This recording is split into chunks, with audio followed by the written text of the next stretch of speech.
So I'm assuming he's recording. If so, I want to say howdy to everybody and welcome to our first game, our first session of Westward.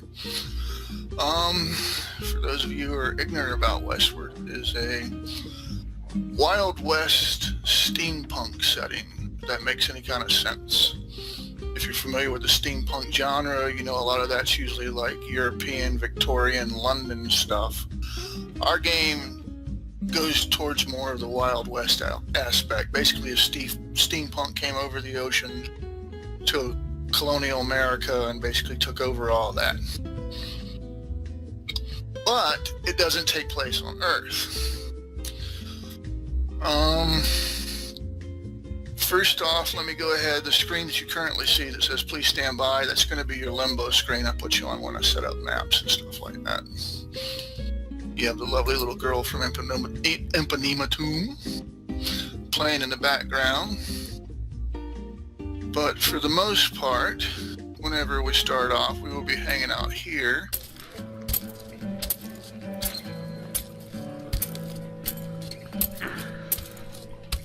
Oh, baby.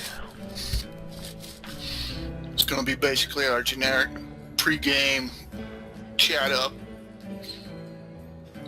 You notice I have a lot of tokens on the board. That's pretty much the Hangmans Jury. That's Harry Dorrell's gang.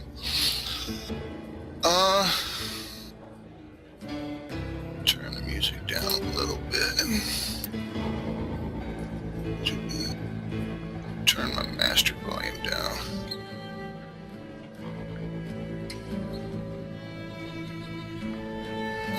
Alrighty.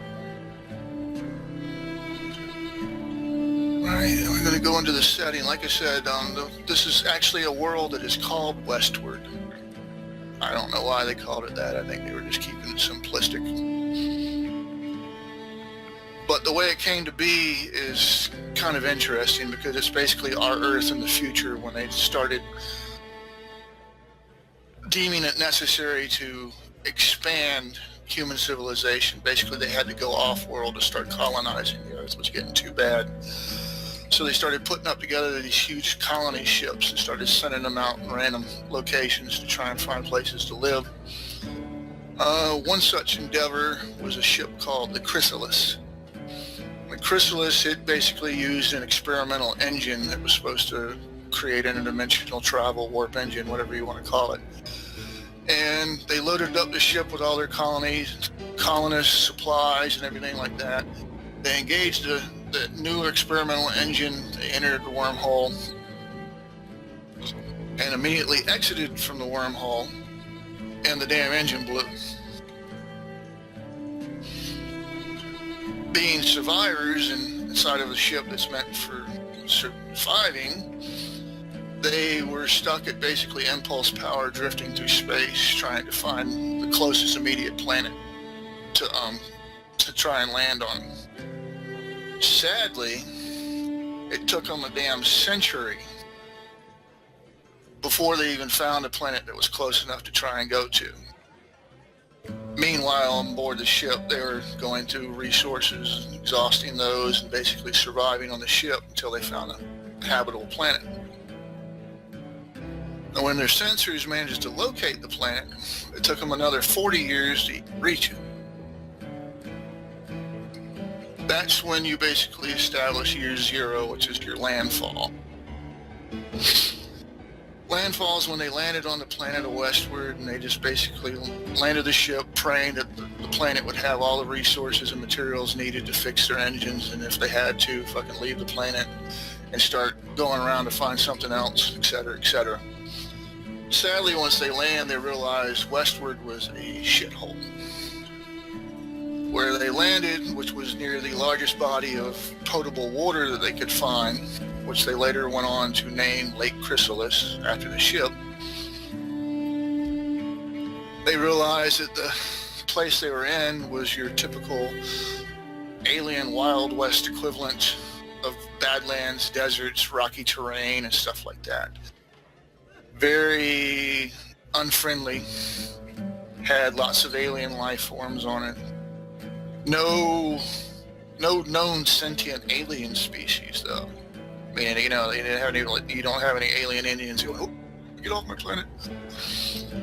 But that was year 0 of Landfall. Over the next 40 years after that, they basically established the equivalent of their governing council. It went from military regime to actual socio-political, we need a governing body. Because, a friggin' backhand and a gun pointed at you really isn't a proper way to run things. As such, they expanded out and they started building a defensive perimeter around the spaceship. It's like a huge wall, basically. And they started building what would later become known as Capital City. That's basically the equivalent to your, like, New York City, big-time industrial place.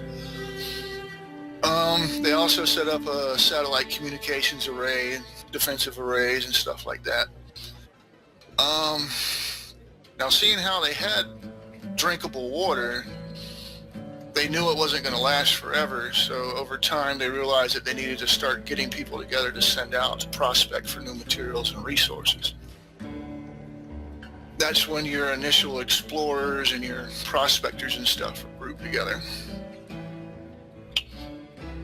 They went out on their expeditions as far as they could safely go from Capital City, and they eventually branched out further and further. And they started establishing communities, townships, whatever you want to call it, which they referred to later on as prefects. Now, the sole purpose of these prospectors and the sole purpose of a prefect township is to gather all the materials that they could use, all the drinking water they could use, all the new, seeds or plants or whatever they might be able to cultivate, use for whatever reasons, and they shipped it all back to Capital City. So basically you had small towns springing up as the big city was getting bigger.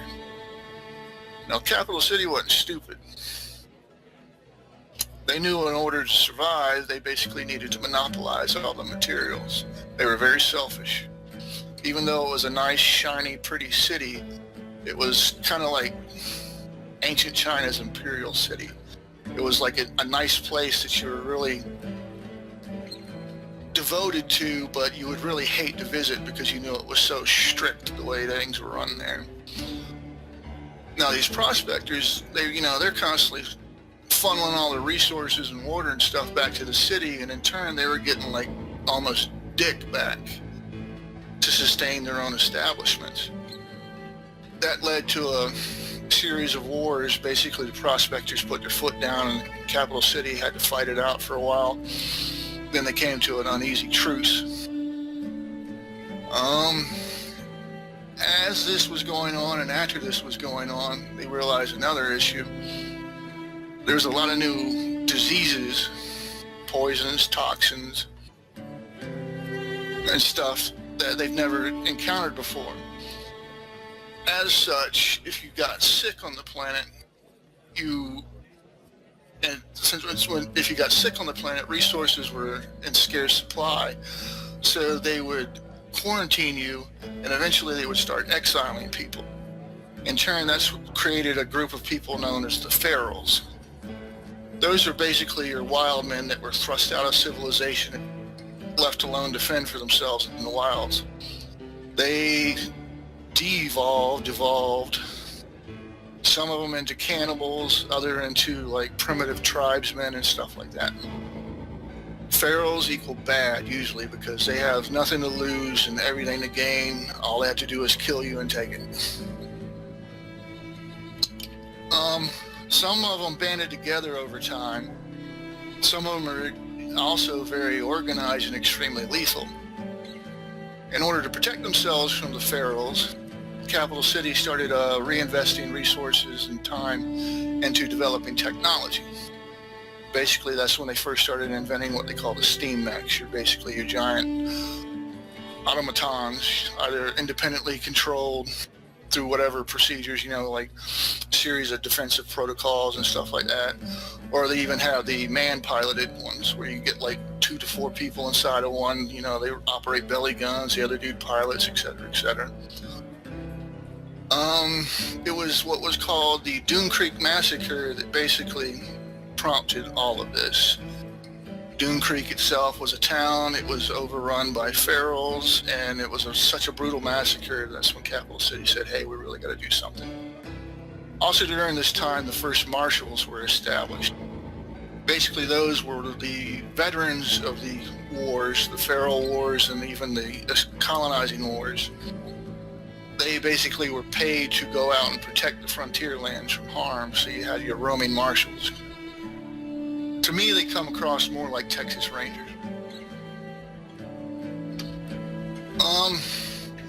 Later on out down the line, as Capital City was growing, things seemed to be okay. Water was still an issue. It has always been an issue. Food, not so much, because there's lots of animals to eat. But later on, as Capital City grew, there was an organization inside of it that started out. It was called the Tranquil.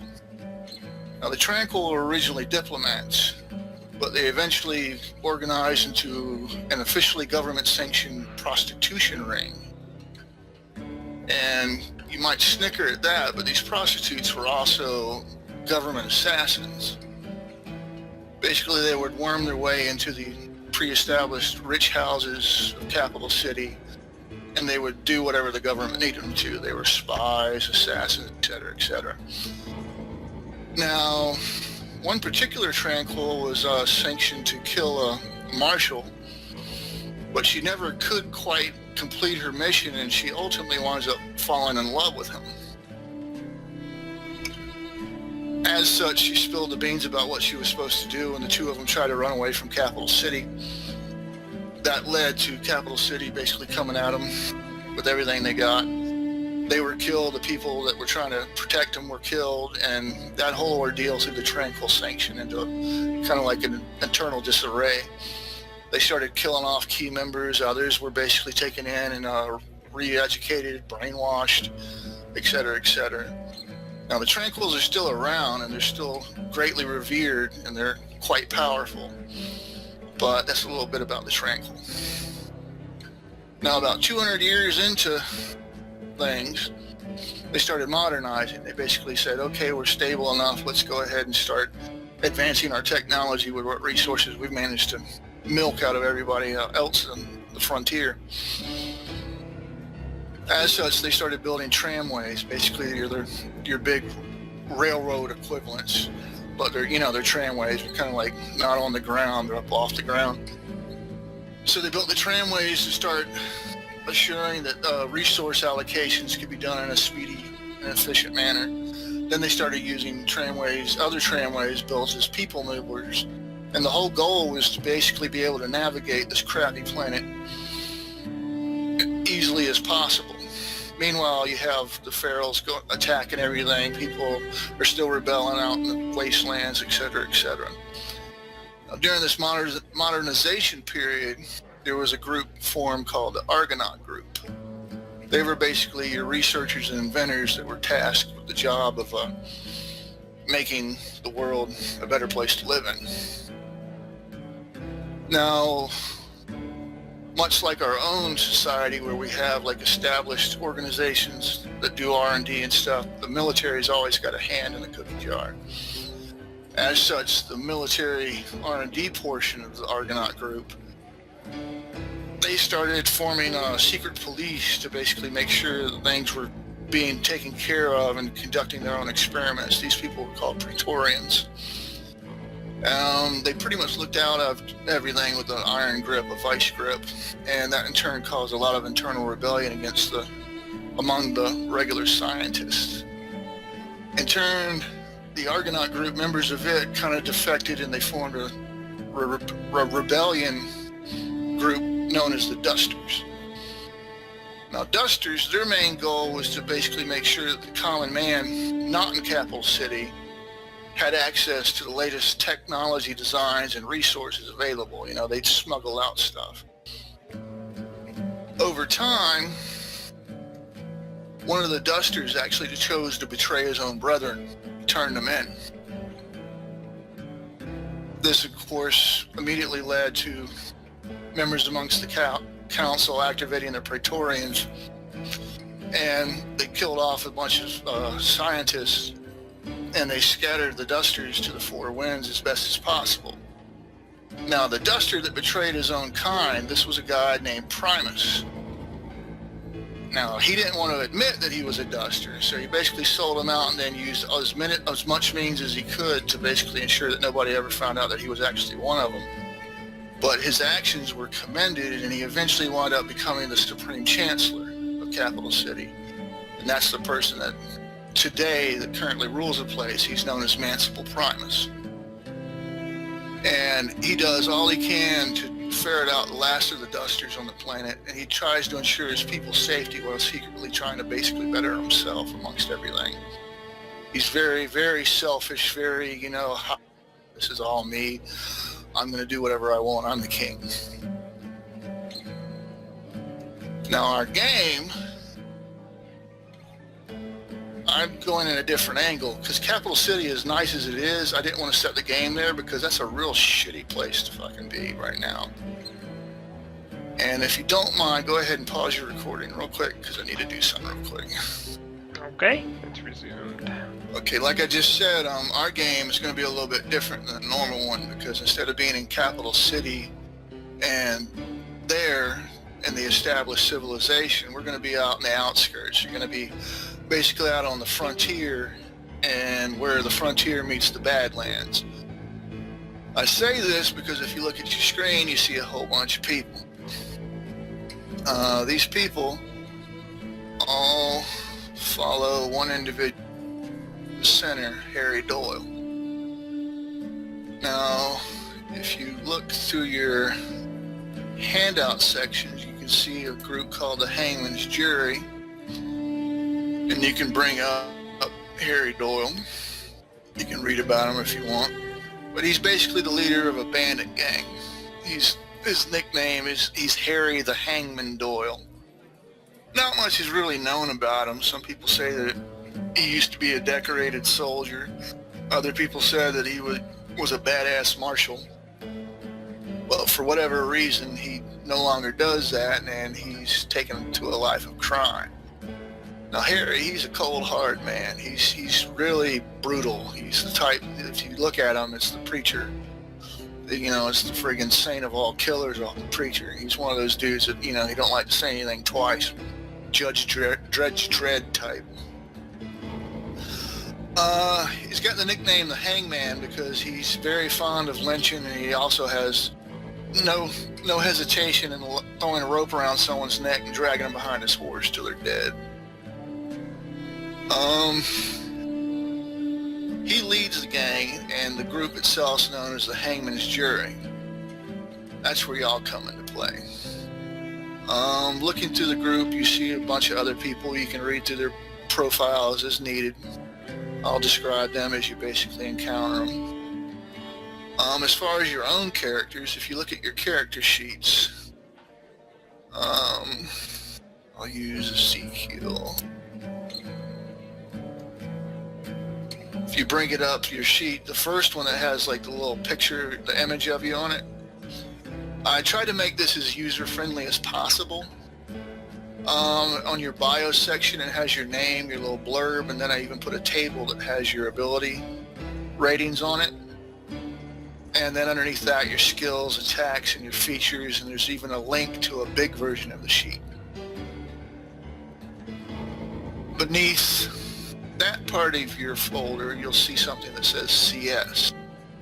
That is another version of your cheat sheet that is all basic numerics. And likewise, it has a link to the big sheet. So all of them sort of say the same thing, it's just one's a little fancier than the other.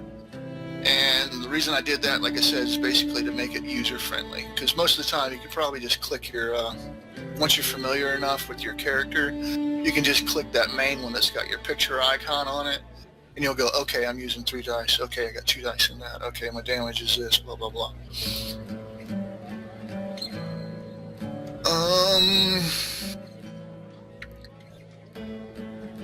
Now, once we start into things, we're just going to be basically starting in a brand new day. Now, if you read the blurb about the game is dealing with y'all being part of Harry's gang. And if you read the descriptor of the Roll20 site, it states that Harry, the whole premise of the game itself initially is the fact that Harry gets shot down and left for dead. As such, the person that shoots him is basically trying to take control of the gang. And the whole premise of the initial part of our game is Harry Doyle, he doesn't die. He survives. Y'all play loyal supporters of Harry. And the entire first part of our game is basically about getting vengeance and payback for Harry. From there, should y'all still continue to play and show interest, we'll move on to other aspects of the game. But for the first part, mentality-wise, you're basically playing an outlaw. I was thinking about originally making y'all get right into the meat of things, like with one big-ass shootout. But I wanted to develop the story behind things a little bit more. That way you actually get a feel for it, and then when things do go down, you're like, whoa. And as such, that's why, like I said, when we're starting off, we're just going to be starting off in another, basically I'm starting to stammer. You're basically going to be starting off basically just another day as part of Harry's gang.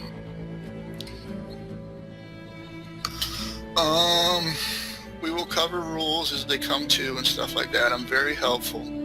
As I said, I've done play-by-post more than tabletop for the past 10, 15 years.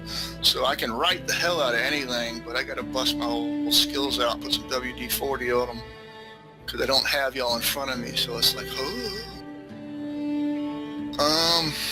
okay. Pretend we're all naked. It'll help. Oh, yes. So being clear, we are a part of his like inner circle of gang? Dibs on And ghost. we know each other. Oh, Right. yeah. You've all rode together. If you, like I said, if you read the other people's blurbs and stuff like that, you'll get a better feel. It's like Harry Doyle's right-hand man is Bull Buchanan. He's basically his he's one of his most loyal friends and protectors. Bull Buchanan's a giant of a man who doesn't have any tongue, and his body's got large amounts of scar tissue all over him. Supposedly, back when he was a bandit, his former gang was captured, and they were ambushed and captured by a band of ferals, and those that weren't killed outright were eaten.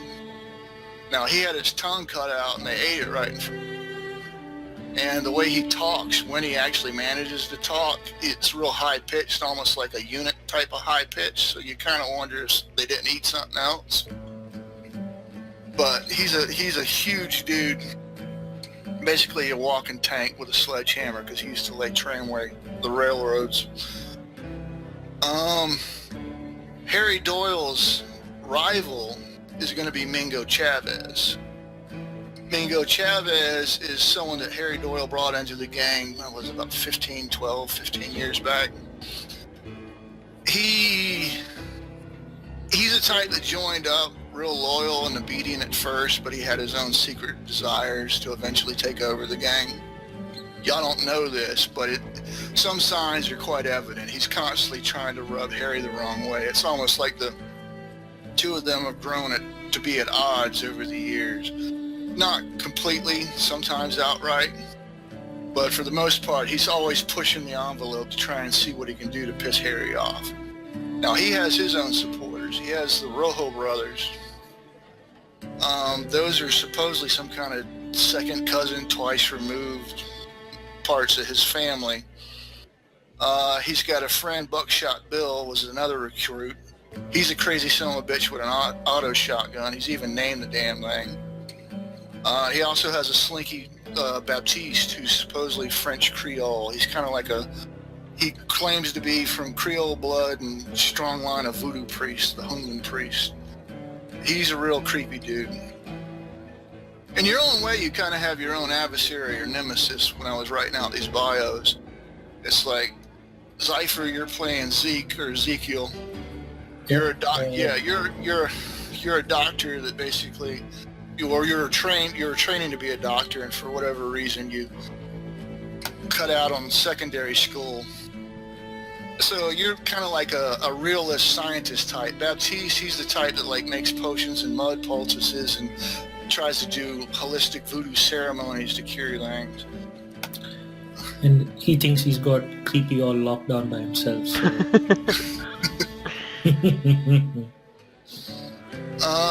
Mad Mark, like I said, you're a sniper and a point man.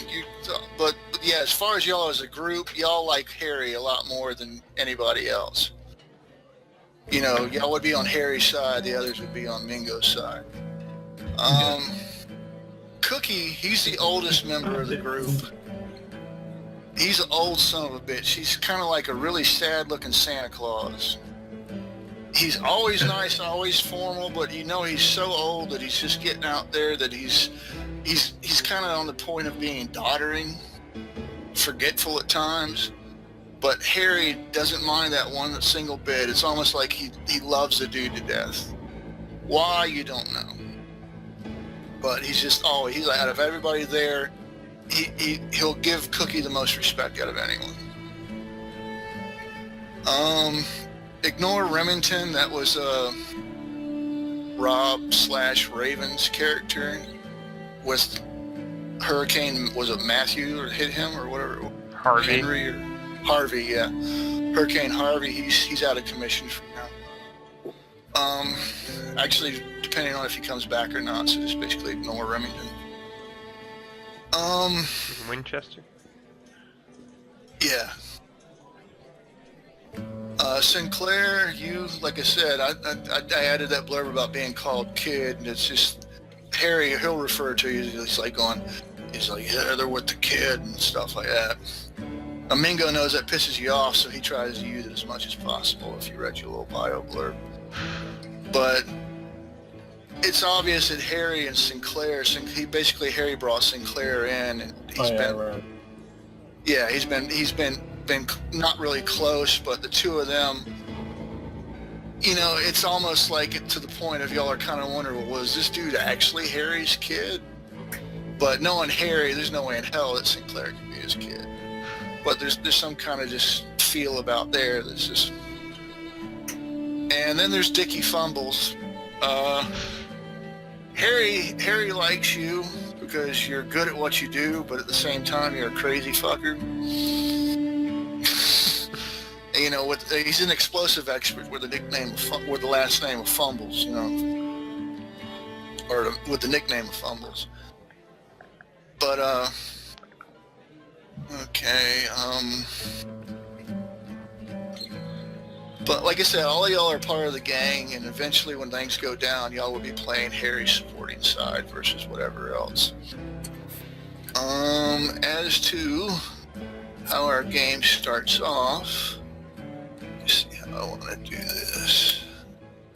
So I got a couple sounds I want to play for you. Basically atmosphere, presetting stuff. So I will go ahead and let me go ahead and move you over here to the world map.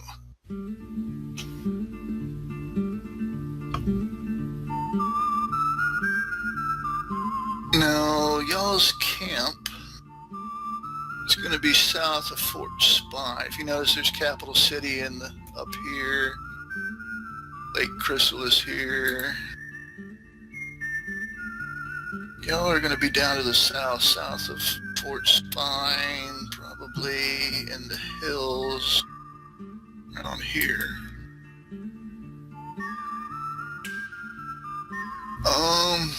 The way our scene starts off is basically y'all going to be hanging about the camp. Y'all are just waking up. Then move you over here.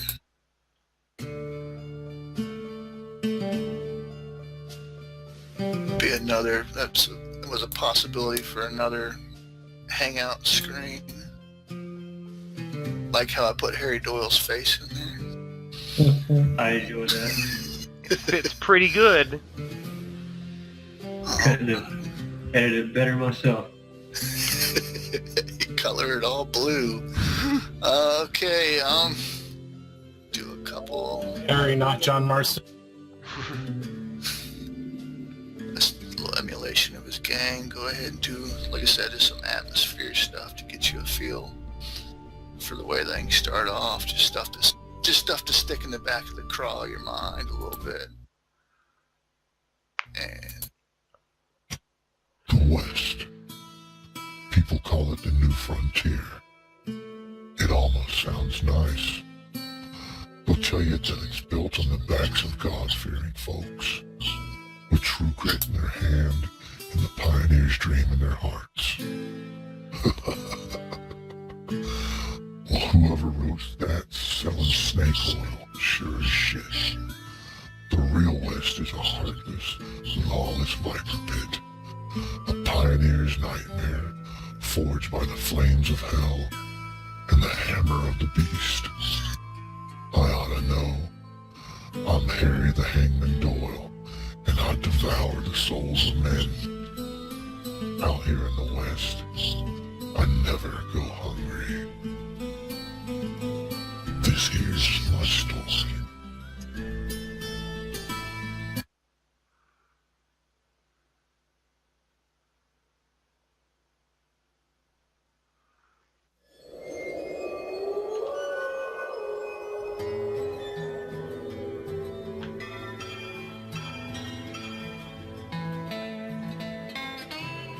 Violence.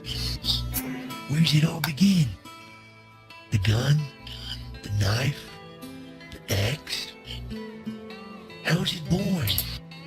How's it start? Hell, we all just want to make it. To live. To exist and stay out of the hoosegow. Shucks. We love if we're lucky. And sometimes we lose. And then we're damaged and hardened, just like Harry was. Then again, we all do what we have to do, what we're compelled to do, just like Harry. Nobody knows exactly where Harry came from, except maybe for me. Then again, it don't matter much, you see. For he's a good man in my eyes, and traveling out here besides him, among the tall hills of the Badlands, well, that don't scare us none. Not one bit. Though, if you think about it, it probably should be.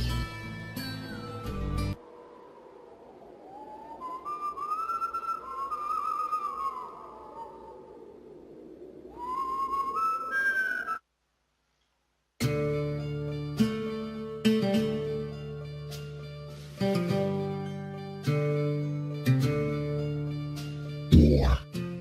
It changes everything. Before my first battle, I was a naive little boy.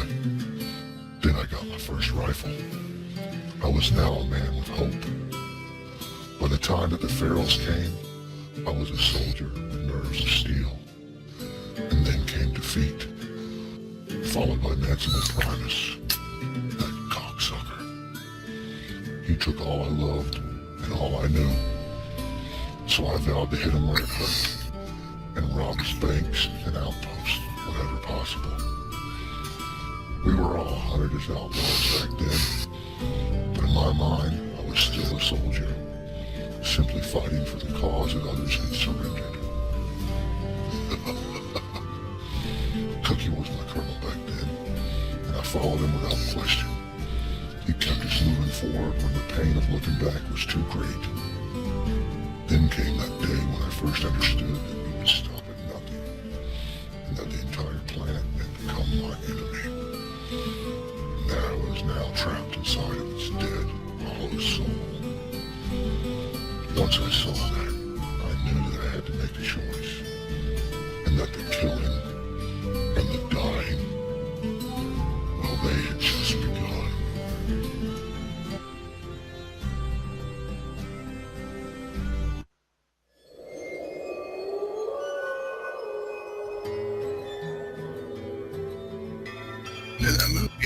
y'all there.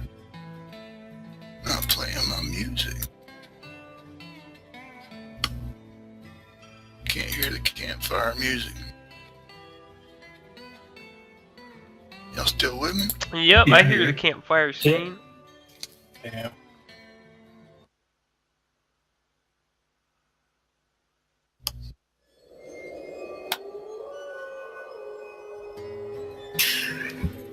Yeah, my internet was causing all that to be really choppy, so I didn't make out like any of the narration. Hoping Ghost got it. I believe so. We shall see in the recording.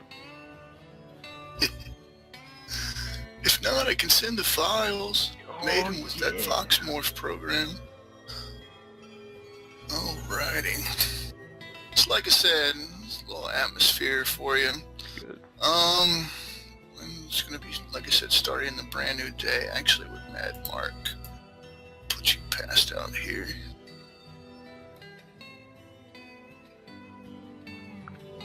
And let us begin. Where is it?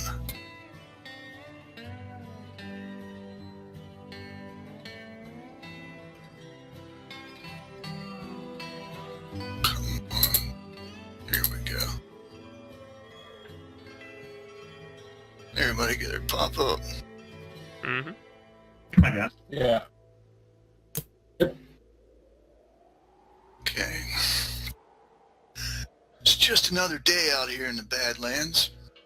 Each of you has successfully managed to sleep off the previous night's affairs somewhat comfortably and are just now waking up to the rustling sounds of somebody outside your tent.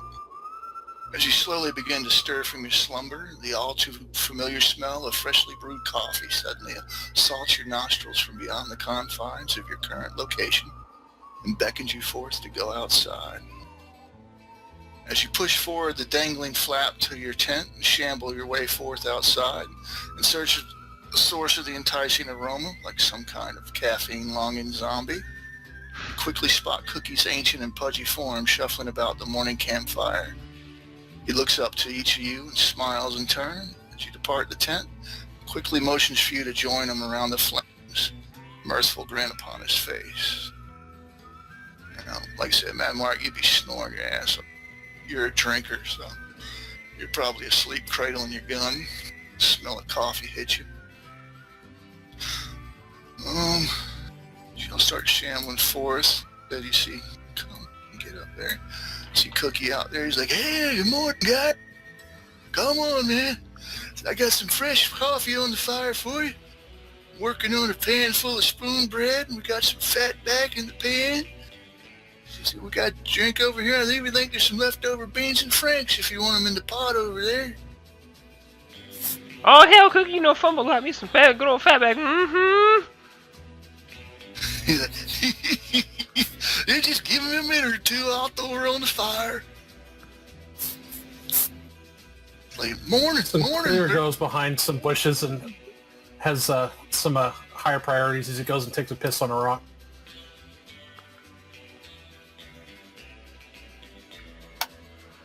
Zeke walks up and says, morning, Cookie. Can I have some other coffee, please? Sure, go ahead. Here you go. Oh, watch out now. It's hot. Good morning, Ezekiel. Still wearing that mask, I see. Always, Cookie. Always. Never know what's around in the air out here. Yeah, I've been out here for, I can't remember how many years, but done me no harm. Yeah, no sirree. Said, by the way, the big man, he's in that tent over there. He's still asleep. I wouldn't go making too much noise. You know how cranky he gets in the mornings. All too well, Cookie. All too well. He starts fiddling about while y'all are talking to him. He starts throwing some fat back in the pan and moving over towards the fire with it. Oh man, here He comes the motions kid up. taking a piss on the rock. Mm-hmm. Did you piss on your pants?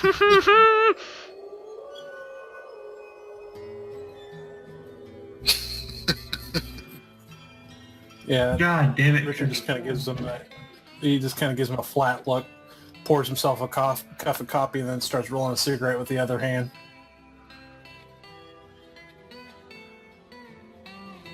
As Mad Mark gets up from his sleeping area, you'll notice him fiddle with the linings of his boot as he unveils a small veil of his usual preferred mix. Take a nice shot of that. God, it's too early for this, Cookie. It's never too early for breakfast. I don't know what you're talking about. That boy just drunk right there. He don't know what he's talking about. He looks like he sure did tie one on, though. Just come on now. No need for the hair of the dog that bit you. He says, here, just do a double shot. This here coffee. Guaranteed to wake you up. Yeah, I reckon so. He'll take the cup and he'll proceed to dose the rest of that shot in the glass. Take a step backwards. Okay, Cookie, like I said, he throws a fat back on there, then he starts making his way back over to the big old bowl he's got. He's going, oh, where I got more of them eggs. I can't find them eggs. Where I forget my head sometimes, I feel like detached. Hold on, let me help you look for them. I'll find me some eggs to whip them up. I know, he smacks your hand when you go to reach for anything. He goes, no, you know better. Get out of my kitchen. Oh, hell, Cook, I'm just trying to find them eggs. Don't I mind don't me. need no help. He said, I'm not so old that I still can't carry my own weight. You just get back on over there. I'll take care of you. If you want to, throw some more wood on the fire. I'll throw some more fire on that wooden stick. Grab some of these wood blocks and sort of like do some goofy little crab monkey walk over there and throw them on the fire. And he starts cracking eggs and mixing up Click my mixture of heels flour together. and cornmeal and throws a little molasses, brown sugar, and he's making up a big old batch of spoonbread mixture. Zeke asks Cookie if he's been having the syrup he's given him, just to help Cookie with remembering stuff. He kind of looks at you, kind of hesitantly responds. He says, yeah, are you talking about that tonic? Mm-hmm. He says, You been having that, Cookie? I take the stuff when I get the coughs at night, and that works wonders, but I don't know about something that's meant to do stuff to my brain. Just like last time I took anything like that, it was from Baptiste, and oh man, the nightmares. Oh, I don't trust that, man. When you say Baptiste, Zeke just pulls his mask off and spits on the ground. Fuck Baptiste. He doesn't know what the fuck he's talking about. Listen, Cookie, you better stay away from that shit that he gives you. It's gonna rot you from the inside. Yeah. He just kicks around what he and did to grins. Dicky. I don't touch nothing from Harold Baptiste, man. You can't touch no goddamn man, Baptiste. See, he just made my point. Don't trust no snake oil salesman. Paint on his face. Drugs are a terrible thing. Not unless I prescribe them, Cookie. Remember that. Dicky's all Then natural. they're Dicky's all wonderful. natural. He's like, oh, y'all guys crack me up. I won't get back to making my spoon bread. He starts fumbling about with ingredients. Y'all shoot the shit for a little bit.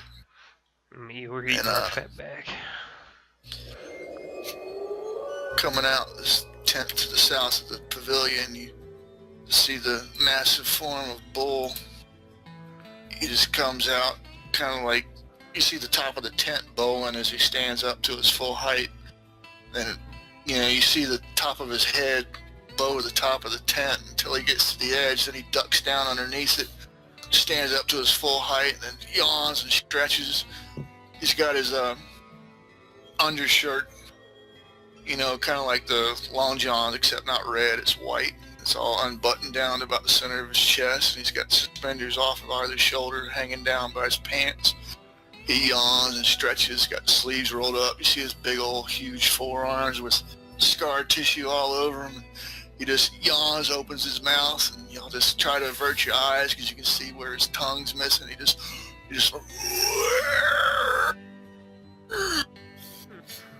Zeke can't take his eyes off Bull. He's very fascinated by all the scar tissue and the marks. Yeah, and that missing tongue. He's quite the oddity, but he definitely will not let you get near him unless it's a medical emergency. Yeah, but Zeke likes looking at it from far. Sinclair just tips his hat respectfully to him.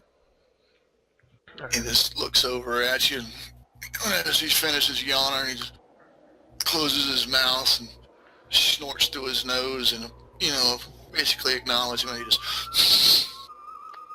Put some bull horns on him. Oh, it looks like the bull's awake. We better throw another thing of fat back on the plate. He can eat a whole plate of fat back just by himself. And he takes a few steps forward and basically does the same man Kid does. He just flops out his pants and starts peeing. And y'all can't tell if he has a dick or not, but you see a stream of piss.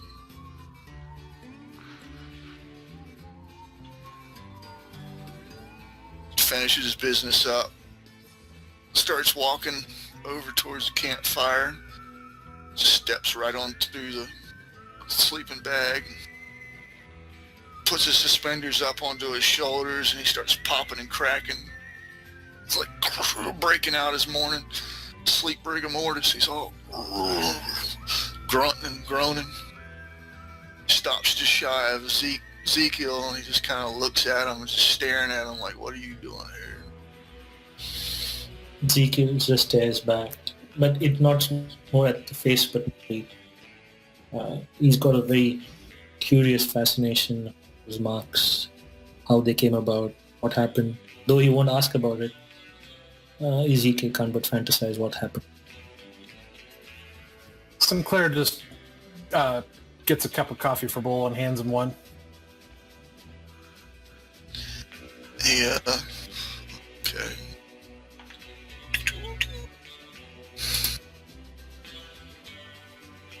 He looks at you. My token. You getting some coffee? He looks at you, looks down at your hand, looks at the cup. Doesn't say nothing, just reaches real slow for it, grabs it, and as he's reaching, he spots Mad Mark over there beside him, and he just looks at him, and he actually nods his head towards you and just grunts. I look at him and Yeah. like that silently. I'm still doing my whole bullhorn thing and telling Cookie to get some more fat back for the big man. He's like, oh! Get more fat back for me. You need a lot more of that fat back. Cookie spins around, looks at you, then he sees Bulls over there drinking coffee with Sinclair, and he's like, oh no, another one is awake. Oh, it's the big one too. Oh, don't you fret none, Bull. I'll get you something to eat. Don't worry. Don't eat nobody here. Oh, I should have said that. Oh. He starts double timing it, putting stuff together. Bull, he just like pulls up whatever seat he can, an old crate or something, and just fucking plops down and drinks his coffee, one leg stretched out in front of him. Just looking at y'all like, okay, now what? Don't give him no ideas about eating people. Might eat that snake oil cells and make him sick. That all nasty paint. You gotta remember too, Bull was beset upon by cannibals. So Cookie's like, oh shit, I should have said that.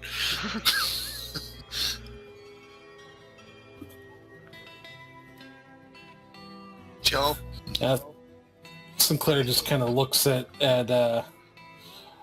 Dicky and mumbles something about drugs being a hell of a thing, and then takes another sip of his coffee. Boy, I told you I don't do no drugs. I live out here in the wild. I don't need to do no drugs out here.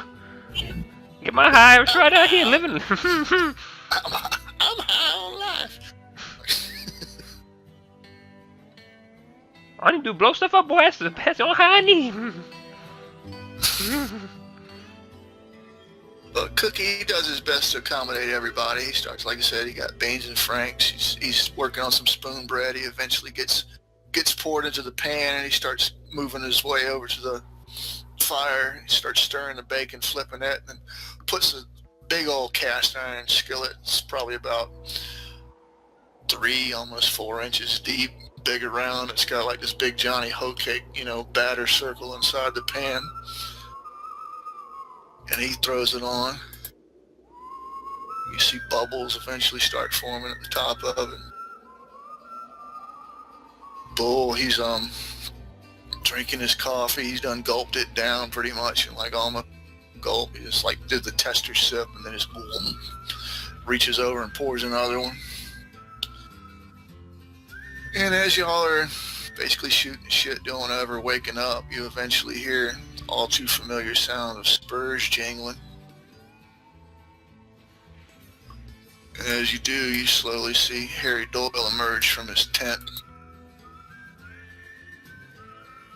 And with him, it's always hard to tell if he's sleepy or not, because he's always haggard looking face. He like red lined eyes, deep creases, black circles underneath his eyes, hat pulled down low, greasy long hair. He just comes out. First thing he does once he gets out is he spits. He just right on the ground. Don't even yawn, stretch or nothing. He starts walking. Starts walking on up. I'm gonna make the hanging symbol to everybody else like I'm getting hung. So, Big Boss is awake now!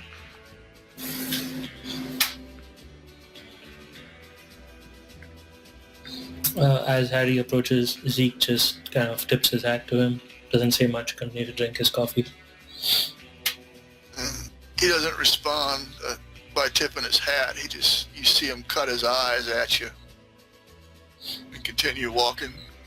Gets up to the campfire. Bull, of course, immediately stands up, full attention. And he just looks down at Harry and just goes like a real affirmative. Harry just cuts his eyes and looks partially up at him. Just leans down and reaches for a cup of coffee. He cuts his eyes across over at Sinclair and slowly towards Mad Mark. Totally ignores Dicky.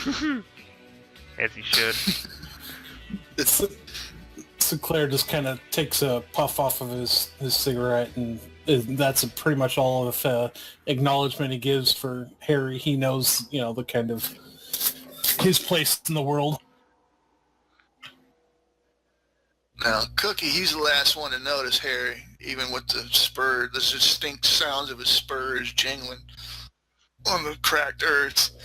But when he does notice him, he spins around and becomes all flabbergasted, like, "Oh shit, nobody told me you were here. Oh, don't worry, boss man.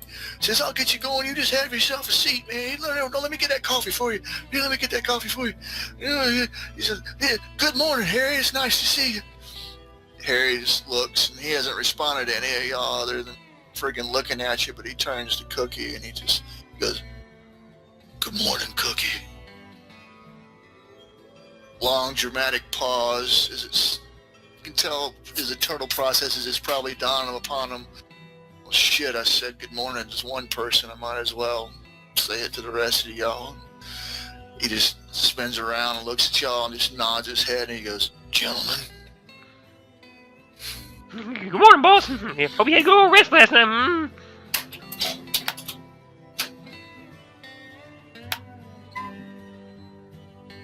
He just looks at, you ask him how he had a good No, I rest. was hoping he did.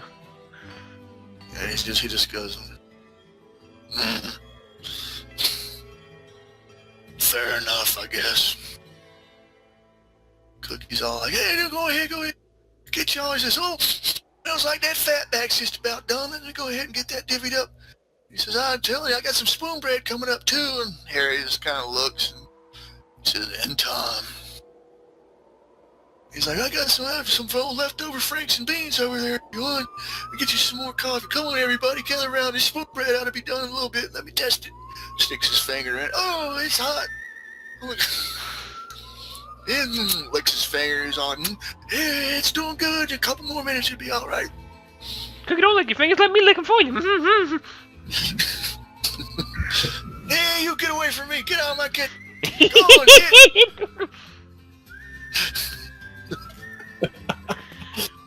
Best character.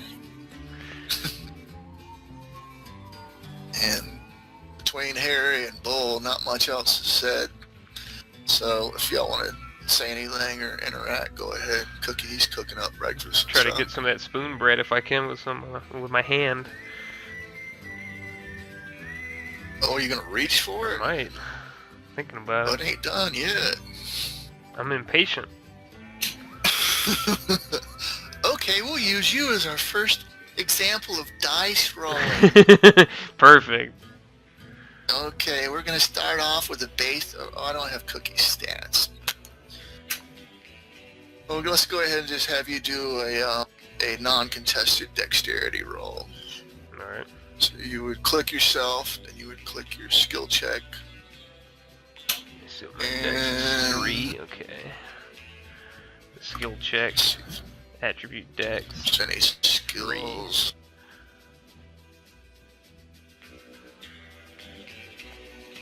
Hey, what's wrong with that? My master skill list. Oh, there it goes. Now, for context, pickpocket would apply to this technically if I had it, but I don't, right? Because I am reaching to grab this. I'd say it'd be a straight, yeah, it'd be a pickpocket, dexterity pickpocket. Okay, but So I don't your have dexterity, it. But, yeah, so if you would roll when you click the skill check button, you would roll, choose the dexterity stat, the number of dice in your pickpocket skill. No advantage. You're not injured. This is your first action, and you don't have any modifiers. Why did I get 6 dice? Oh, I accidentally gave myself. So I picked dex. Never mind. Just take. I'll roll it again. I don't know why I gave myself an extra 3. There's my actual roll. Okay. Come on, Cookie, give me a bit of that, man. Give me a bit of that bread. Cookie, come on. You get whacks the shit out of your hand with his wooden spoon. I said, get out! No, don't you dare touch my spoonbread. You'll get some when it's good and ready. Damn, Cookie, I broke my finger. Can't break Fumble's fingers. Can't break Fumble's fingers. I hope it burns you crazy old coot. This is gonna lick my hand where he hit me with the spoon.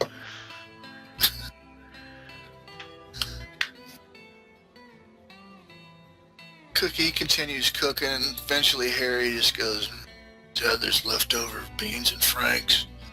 Oh, yeah, of course there's. Harry, I'll get you some. You want some? He's like, it's not too much trouble, I reckon. Cookie goes over. The last couple minutes while he's cooking, he spoons up some beans and franks, puts them in a bowl, and throws the bowl in the pan with the fat back, or the pan that he cooked the fat back in. He just slings the grease out, and puts it in that, heats it up on the fire.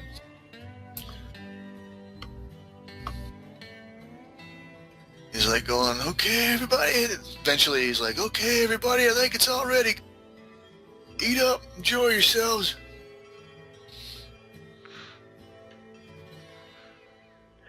I'm gonna be the first one to get up and get some of that spoon bread if it's ready.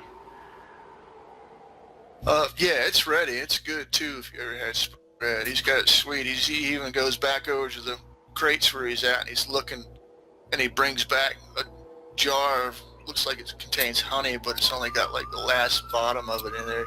Says, says, this is all the honey we got left. It's best you use it sparingly. Get a nice big spoonful of it as he says that. Sits down a big old mug full of butter with another spoon stuck in it, so y'all can put butter on top and drizzle honey on it. But Cookie's a good cook. He's a very good cook. Go figure with that name. But so y'all enjoying y'all's morning breakfast. Lack of camaraderie. Cookie starts feeling about with the supplies, and he starts looking worried. He's just kind of like, oh, no, that's not good. That's not good at all.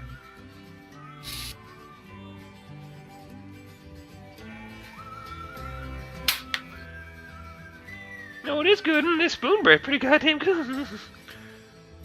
Should let me have this to begin with, Cookie. I'm glad you like it, but that's not what I was talking about either. Looks like we're running low on supplies, boss. Best you enjoy this meal while you can. Harry cuts his eyes at him and doesn't say anything. Looks down to the ground a little bit.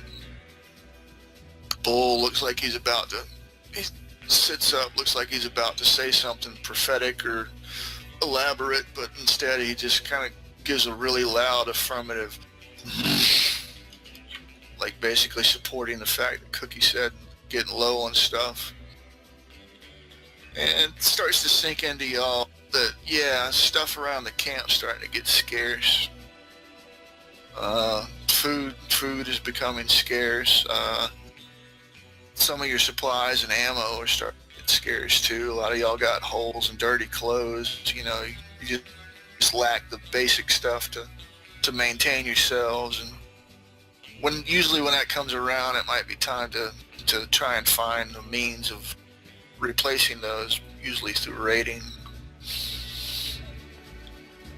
When Cookie says that the supplies are growing low, that's when Zeke pipes up and says, Mr. Doyle, same the case with the medicines and the bandages as well. We're running low. Need to... Cuts his eyes at you like you're just only pissing him off even further, and looks back down to the ground.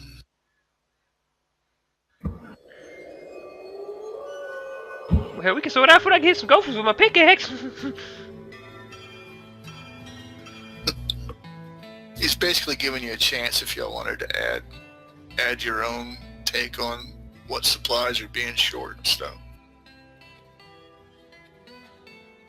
Hey, if you say we use more dynamite explosives, boss, I would love to blow some more stuff up. Yeah, Sinclair kind of cracks open the chamber to his gun and looks at it. You know, there's 6 bullets in it, and then looks at the bullets on his holster and notices that there's none left, and he just kind of looks at the boss and just kind of gives a similar grunt that Bull does, you know, and kind of confirmation that he's running low. Mad Mark is gonna take a shuffle inside his garment, and he's gonna notice only 2 of his flasks are full. He's gonna chime up. Yep. It seems as though the liquor is low as well. Doyle, he's cutting all of y'all looks like y'all just add more fuel. Finally shakes his head, lets out a deep breath, and he's like, I know things are down to slim pickings. I plan on fixing it. Just don't quite know how. Bert contemplates further. He goes, kinda out here in the asshole of the Badlands. Not much stuff worth a while nearby. And what is nearby ain't worth the trouble of trying to take. I'll figure it out though, one way or another. For now though, just enjoy your breakfast. Get ready for the new day.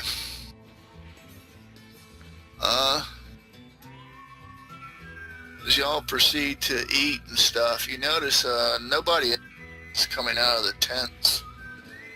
Or waking up, for that matter. It's almost like y'all are the only ones here in camp. I'm gonna eat the food that would have been theirs then.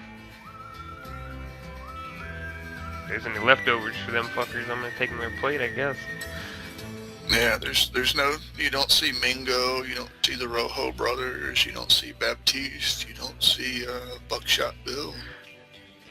Hey, Cookie, you know some of the places that's supposed to be for Mingo and them boys? You go, what? Mingo? And Cookie just kind of looks a little nervous. I ain't seen him. Well, why don't you give me a plate that was meant to be Messing his, around Cookie stuff. boss? I'm gonna eat his food. I'm gonna tell him how good the fatback was. He's gonna be mad. Go ahead, everybody here. Give y'all a chance to use the... If you click your icon... Oh, first of all, yeah, on your character, for those of you who don't have it, if you go to your collection section, you'll see 7 macros. You can click the end bar option on each of them, or you can click the show macro quick bar option beneath that, or you can click both of them. But you want to make sure that you do one of the two. You either want to click the show macro quick bar, or you want to click all 7 of the end bars. Basically, this is your cheat sheet macros for making die rolls. And once you have them clicked and selected, whenever you target your icon, you can use them, and it will use the attributes off of that character sheet to complete the macros themselves. So long story short, make sure that your token is clicked and selected before you try to do any type of skill rolls or damage rolls, etc., etc. Oh, that's snazzy. Having said that, all of you can give me a... What was the last thing you said? Oh, I was trying to take the food that would have been Mingo's or Baptiste. Okay, all of y'all can give me, all of you a persona skill check. And if you have the empathy skill, you can add that as your skill dice. I will roll for Harry to give you a step-by-step of what happens when you get the pop-ups. So the first one says attribute. You would go to persona. Number of skill dice, that's how many skill dice you... If you don't, just click submit. None of y'all have advantage. Advantage, basically, like if you have higher ground, you outnumber body, something like that. It's all situational. If you don't have any, just leave it on none. Action penalties. Combat can perform multiple actions if your initiative's high enough, but each one past the first, you get a penalty assigned to it. But since this is your only action, 0. And none of y'all are injured, so injured penalty 0. But if you have any, if you have the modifier at the end is add to empathy checks or persona skill checks, you would then add that flat number to the end of it. But look, I think honestly, in all honesty, be dropping down to persona and then hitting enter for everything else as default, because I don't think any of y'all have empathy skills or any kind of persona. Yeah. Oh. So you if you don't have a skill, if you don't have any skill dice in empathy specifically, you don't put anything in that. You leave that at 0. So most of us, if not all of us, are all rolling to straight persona, which all you gotta do is pick the attribute for that. You don't have to put any skill dice or anything else. Yeah, I realized that after the first one I rolled 14, 5, 8, and 11. 14, 5, 8, 11. Yeah, I rolled 11, Zeke 14, Spaz 8, Chris 5. Yes, the Cypher doesn't have any. He's got a 14. And if you can see it, if you click on your sheet for the rules, it'll help explain things. It's top right has your difficulty ratings. Yeah, I'll go ahead and assign it a moderate rating. So if you got a 13 or higher, which Zeke does, of course Harry Doyle does. Sorry, what was that? Yeah, I was assigning a moderate difficulty, which is a target number of 13 or higher. Oh. Out of that, Harry and Zeke, they managed to succeed. You notice as he's talking about Mingo, he says, "No, you can get the hunch that he's holding something back. He's looking real nervous at the mention of Mingo. You just kind of get the feeling that he's withholding information about it all." Zeke's just going to look at Cookie, tilt his head, which is a very awkward vision because it's got think it's Zeke's just gonna tilt oil.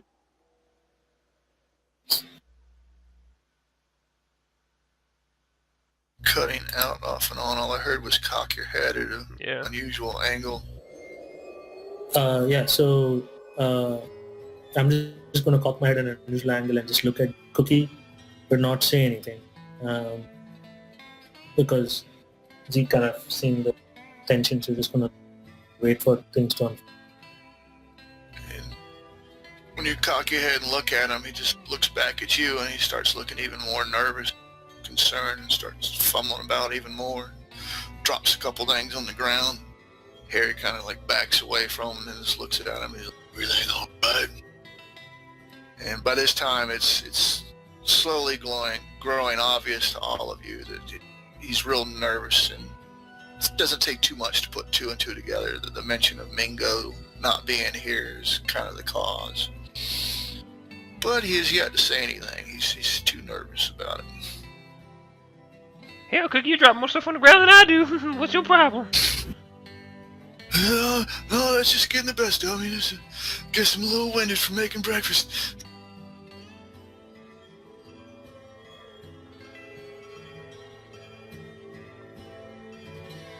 Oh, hell, Cookie, why don't you come out and tell everybody here waiting on pins and needles wait for you to tell us what the hell's going on? And I'm gonna try to persuade, I guess. Persuade? Yeah, try to persuade him to... Okay, that'd be a persona plus persuasion. Oh, well, my 2 dice to persuasion. You have 2 dice in persuasion? From, my background. The option. Oh, yeah, that's right. Should I just add it this time and we'll fix it later?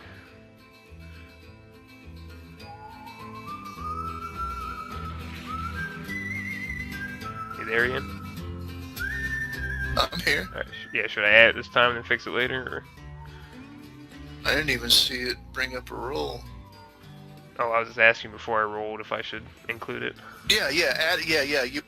You would select persona, then you would add whatever that is, 2 dice? 17. As you're in the skill dice option. Mhm. And it's just kind of, yeah, that's enough to do it. I'll do another moderate. And he just kind of like everybody looking at him, talking to him. He's just like, yeah, I didn't want to say nothing. The Mingo and the boys, they took off this morning quite a bit before sunup.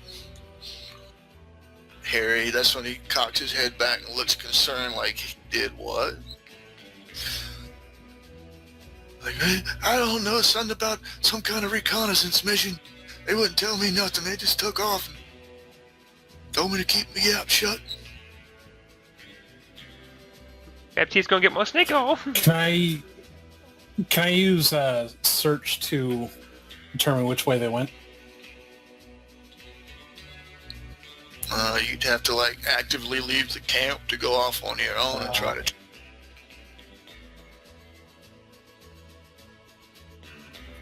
Actually, with that, he kind of dusts himself off and he's like, I'm gonna go find out which way they went. He's like, no. Harry's just like going, hold your horses, kid.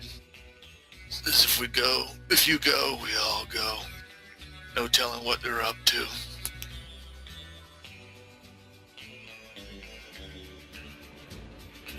Kind of, for the first time, in a while, you guys see him kind of get this anxious look in his eye, like he's a little off-put by this.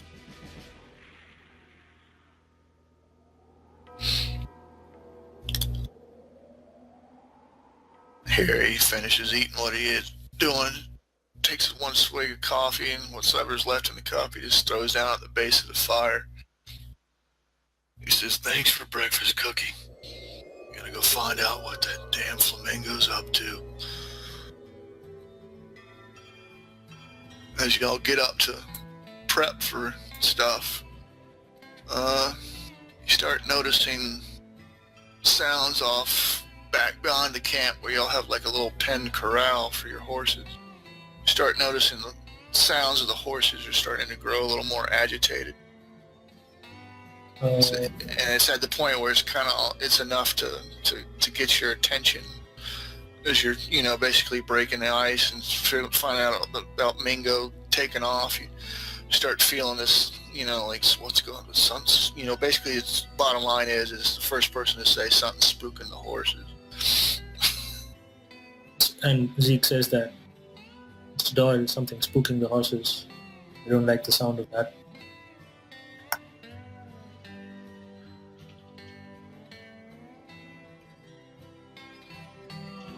Zeke's gonna kind of get up, just move tent. Okay. And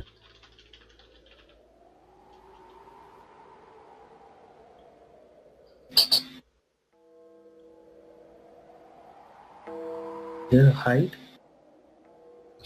or a sneak?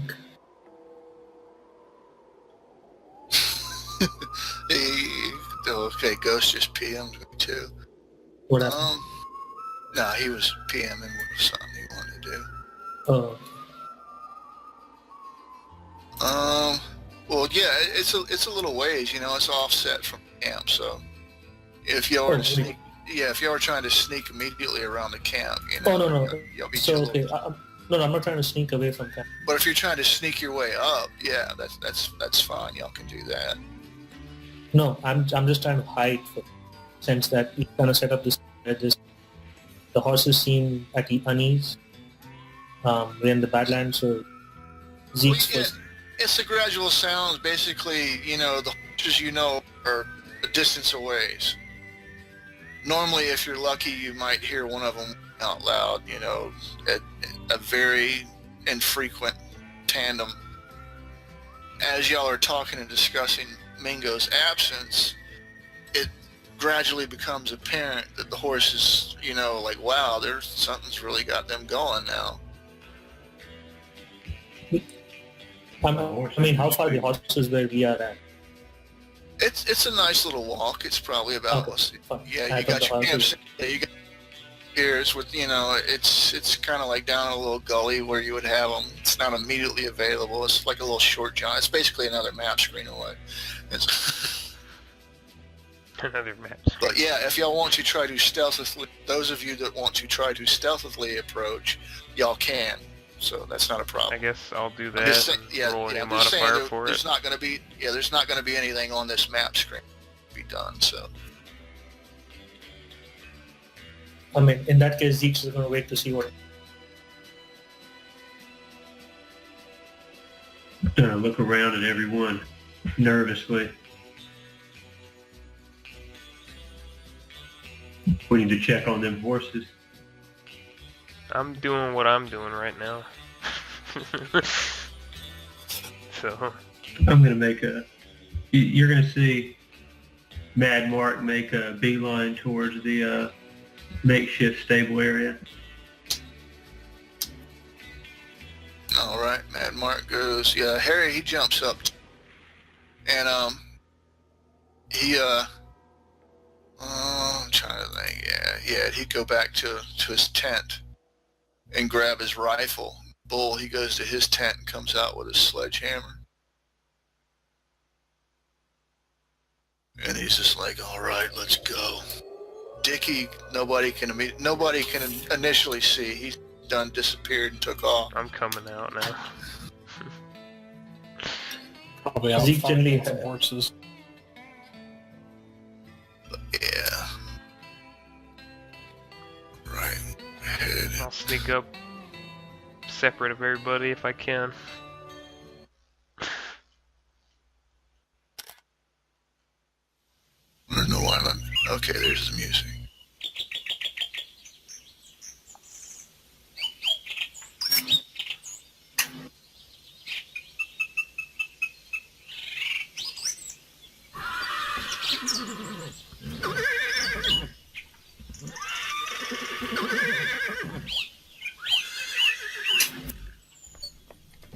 Zeke's gonna basically start sneaking around.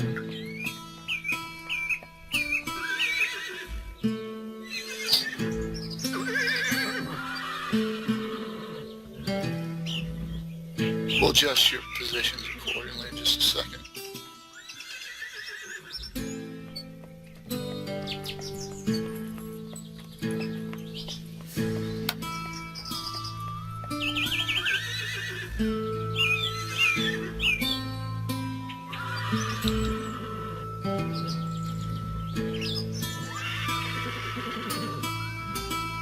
The disturbing sounds that your horses make are quite noticeable from afar. Gathering your wits and belongings about you, your group hurriedly makes its way to the neighboring corral in order to try and see what is causing all the fuss to your horses. Upon your arrival, you notice that several about the barren wasteland as if trying to distance themselves from something or someone, possibly even one another. A quick survey of the scene denotes nothing unusual other than the ashen remains of a campfire and an uncooked bedroll and several empty whiskey bottles, most likely belonging to whomever it was that was supposed to be on guard duty the night before. An ever-growing sense of concern and skeptic contemplation falls upon you as Harry proceeds to walk up to the remnants of the campfire and kicks the debris with the tip of his right boot, dark and dour look upon his face and much anger in his eyes. What skill would indicate a horse, or what skill would be relative to horses? Yeah, riding. Wouldn't it be like an empathy roll though to kind of figure out what's it depends on what. Well, empathy is like determining moods and emotions and stuff. Well, yeah, I mean, determining the moods and emotions of the horse and trying to figure out what's going on with them, though. Unless there's an animal handling skill. Well, it's already obviously apparent that they're disturbed. As far as finding the cause of it, that would be a basic search roll. Oh, well, I'll handle that all day.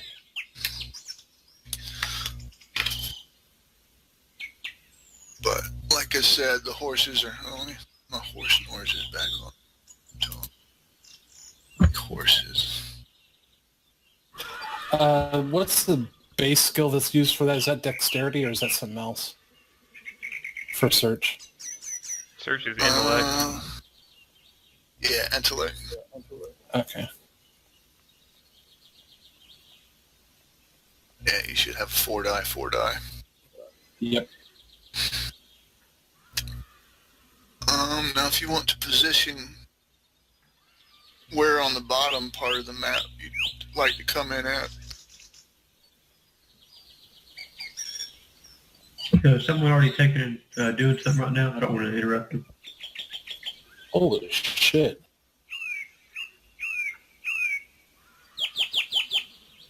Yeah, that's why I got rid of the double search results, because you roll pretty damn good as it is.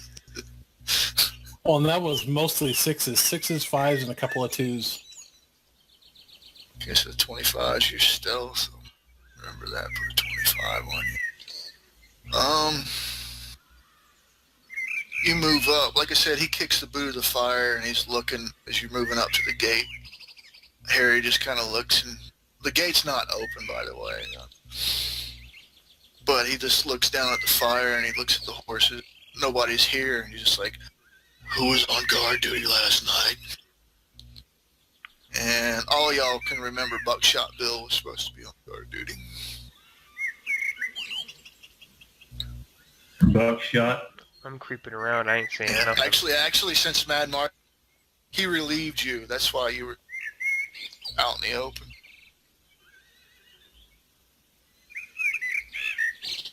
He's like, Buckshot Bill, worthless son of a bitch. It's probably actually his whiskey bottles he left behind, though.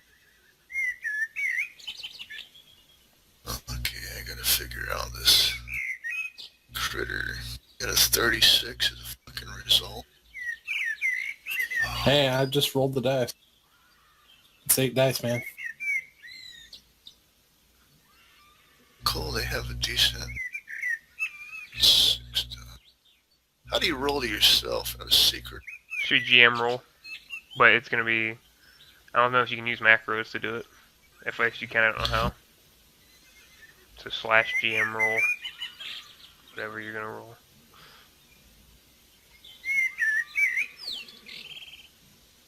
Huh. Is it put together, GM roll, or is there spaces? Put together. Space after Okay. GM roll, whatever you're gonna roll, like D, whatever.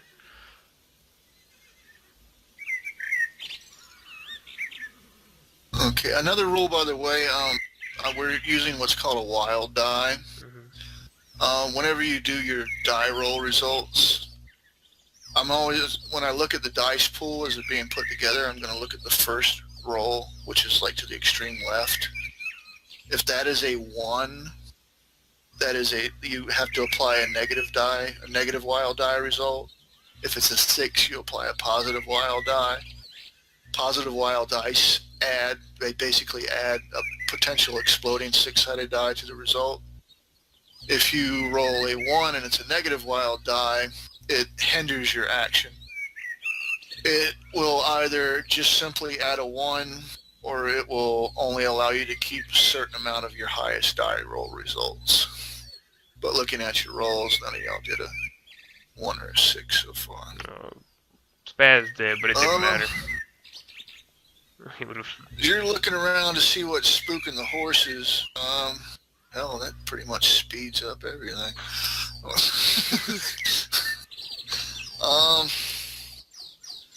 Sherlock over here. Holmes is my other known name. Sinclair's vision starts to draw over here in this location. As the horses start continuing to position themselves and move about, you start to hear something.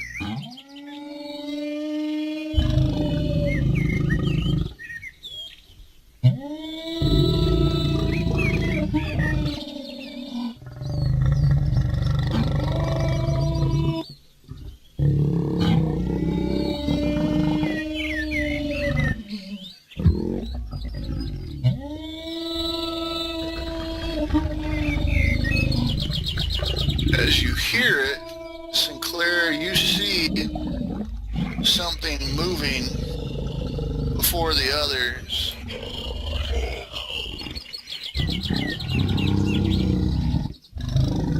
You see this massive thing basically stand upright on its 2 legs, start making its way over the boulders. And it sees the horses and it sees y'all as it's moving around.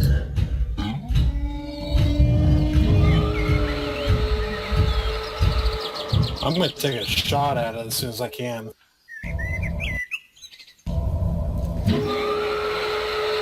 And I've got quick draw, so I don't know if that's going to help. Lets out a hideous... The shit is that? Being out here in the Badlands, you know these things forger. Seeing how I have its stats hidden, I will now add it to your journals. These things are very nasty critters.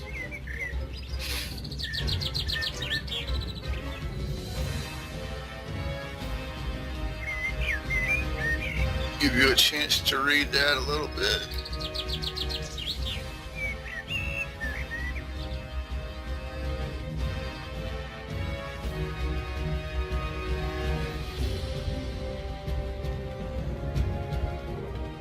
Now, what I will do is, since you managed to make your search roll first, I will let you pop 1 shot off at it, to which it will respond with appropriate dodge roll.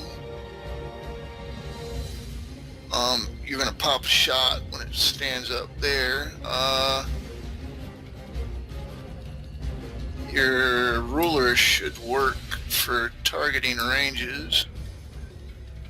Well, I would have been a little bit further into the corral, wouldn't I? While I was doing my search? Not terribly much further, no. Okay. Never mind then.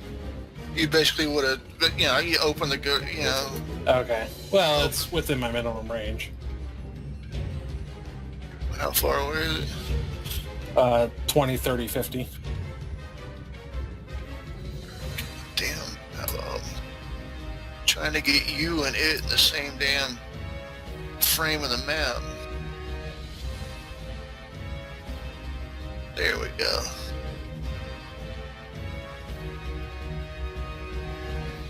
Always go center to center.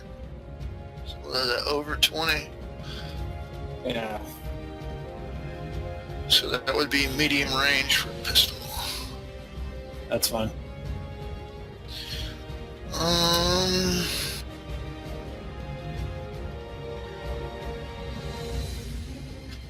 You would be rolling a dexterity check at And the then range. dice as a skill dice. Yeah, right. Will this be a skill check or a damage roll? No, it's a skill check. You're shooting at it. Like,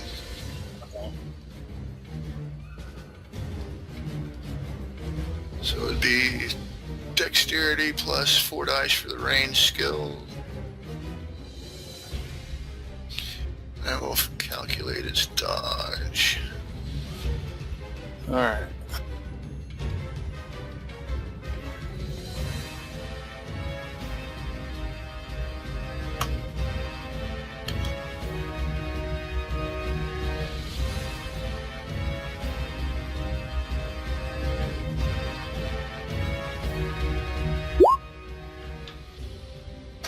Well, that was a shitty roll.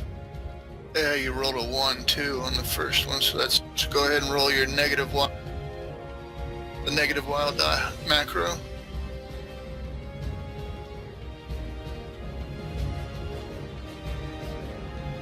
Rolled a 2 on a It keeps 2 dice. cheat. Yeah, you only count the highest 2 dice. So 6 and a 3 and 6 and a 9. 4. I'm not even gonna bother to roll shot. Initial shot pops. Basically, it's kind of like the responding to the oh shit factor. You sling the gun out, you shoot, and it ricochets off the bullet or off the boulders. Now that that first shot is out of the way, bad.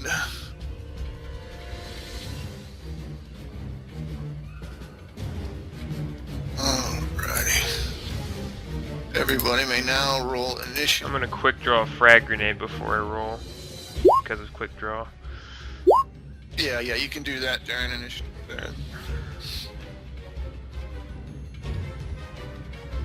Make sure your token's selected before you roll for initiative. Double that for squirrely. I think, right? Doubles your... No, that doubles your dodge. Never mind, I'm dumb. Yeah. Dumb. It's 19. Yeah, is there a wider die for initiative? Yes. Okay, I got a 6 on my first die. Okay. So I roll a positive. Positive wild die. Ooh, cool. Make sure. That's it. Gain a 6 on the first day. Yeah, 21. Mad Mark. And Sinclair needs to roll initiative. 21. Okay. How do you... Now, do I get a positive from this one, or is... that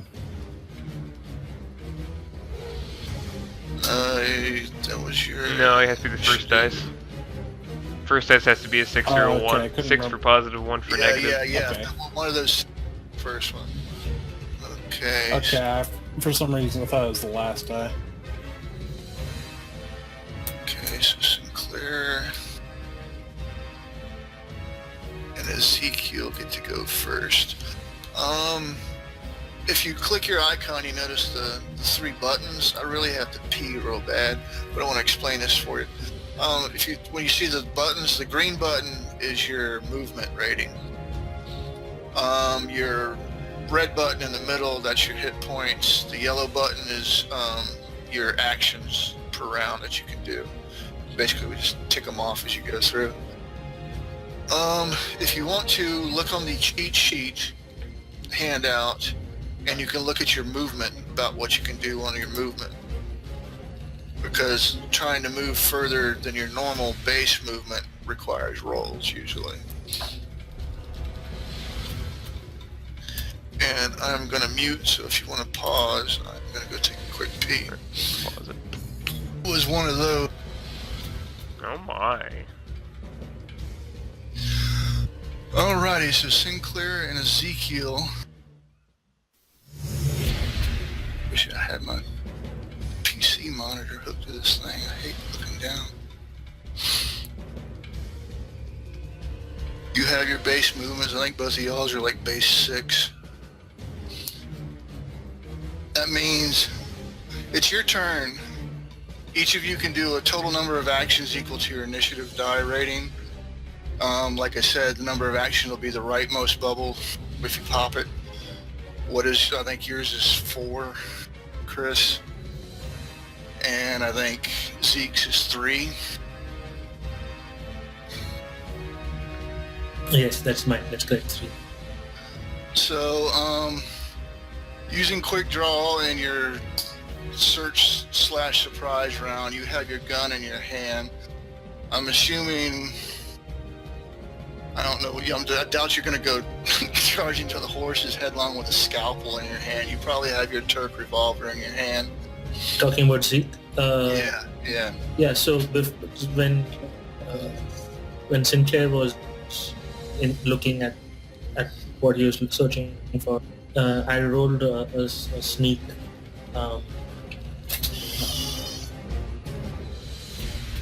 for 26. So I'm just gonna walk to this. How tall is that fence? It's high enough to what most fences are probably about. To keep it. Between 4 and 5 foot tall, just enough for bumps into it, they stop. Okay, so I'm just gonna go up there and so how do I read my gun ranges? This is about 21 meters away. It says 21. Yeah, if you click it. So it says 20, 30, 50. Yeah, 20 is your close range. So I'm you'd be back. breaking that. Yeah, okay, welcome back. You'd be breaking the 20 mark, so you'd be basically a medium range shot. All that does is add bonuses to his dodge result. I see. So is there a concept of like kind of holding that shot till something happens, or do I just lose my turn?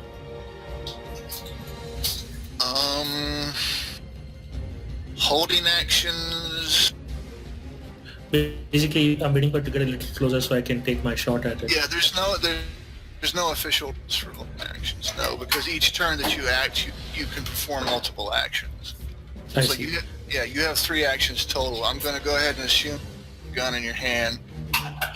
How far? Let me double check movements about stealth sneaking. No, I don't want to go too far because I'm not like a fighter, so I'm just going to stay where I am, but I'm kind of hidden, so it'll have to search for me or something, maybe find me. Yeah. Or... Sneak. Yeah, this thing. Oh, these things are actually very fucking paranoid. Let me do another GM roll first. You said you're. Sorry, what was that? It cut out at the end. Yeah, You you said- said GM roll for you. Oh, well, no, you said you're.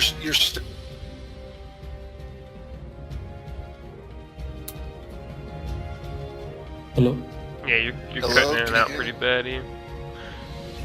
I am. Yeah, for when you're trying to tell him that, yeah. Okay. Can you hear me better now? Yep. Yeah, I can. Okay. You said your result was a 26 on your stealth.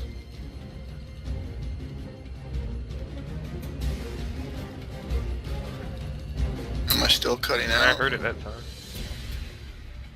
Did Zypher hear? Zypher's muted now for some reason. Yeah, but I didn't hear what your reaction to the 26 was. That's the part that keeps cutting I'm off. just saying I was just getting confirmed. You roll. Yeah, Zephyr, did you roll a 26 for your stealth? Yes, I did roll a 26. Okay, I was just making sure because I'm comparing. It's an opposed roll versus his perception or search roll, and he failed it. So you can move you up to your normal full if you wanted to. No, I'm good where I am. I'm not Okay. being brave over here. Okay, so your first action is Just go up to that wall. okay. Are you just going to?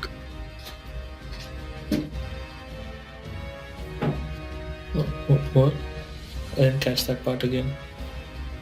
Are you just going to forfeit the rest of your actions? Yes, because yeah. Okay, I'm trying to skim through the PDF real quick. I don't think you can hold action. Okay, then let me ask you this question, because on the sheet it says ammo 6 shots, so I'm assuming I just have 6 bullets, right? And once I'm done with those 6, I basically have to go in melee, correct? No, it means that if you spend 6 action, you would have to spend 1 action to reload. Okay. Okay, so and how do I know how many like bullets I have? Like, is it like ammo tracking?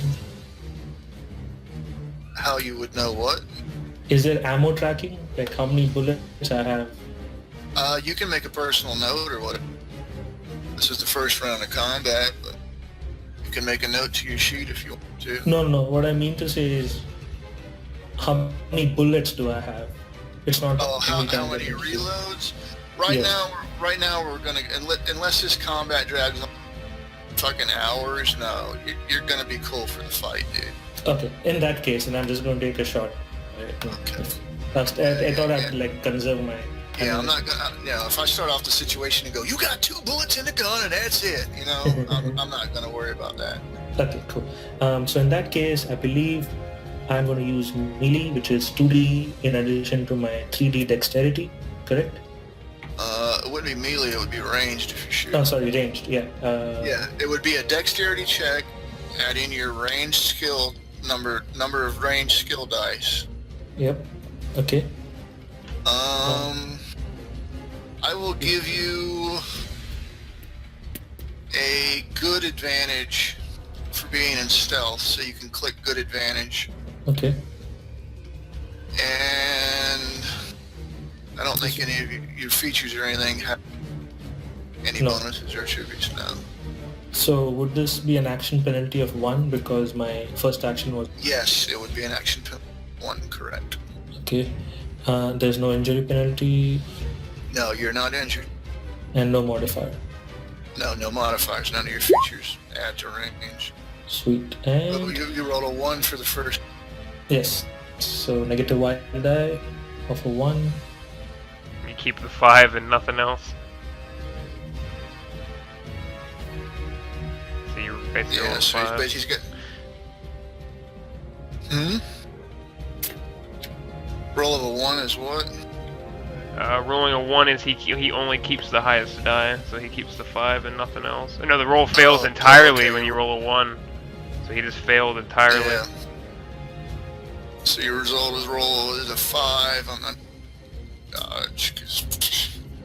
Result of a 5, your second action you shoot, but once again distracted by the bullets or by the boulders, the debris and stuff like that, it just ricochets off. Okay, so I have 1 more action, correct? Yeah, that'd be your third action. Okay, and I can shoot with my third action also, correct? Yes, now you would be at a -2 Perfect. action penalty. Okay, cool. So I'll do that. So Dex 2 action. Do I lose my good advantage now? No, you're still in a good advantage. It's cool. It hasn't noticed you yet. Okay, an action penalty of 2. 14. Oh my god. First rolls of... Okay, so I gotta roll his dodge. Where are you, Gorger? Dexterity 2. Wow. Fear my roll.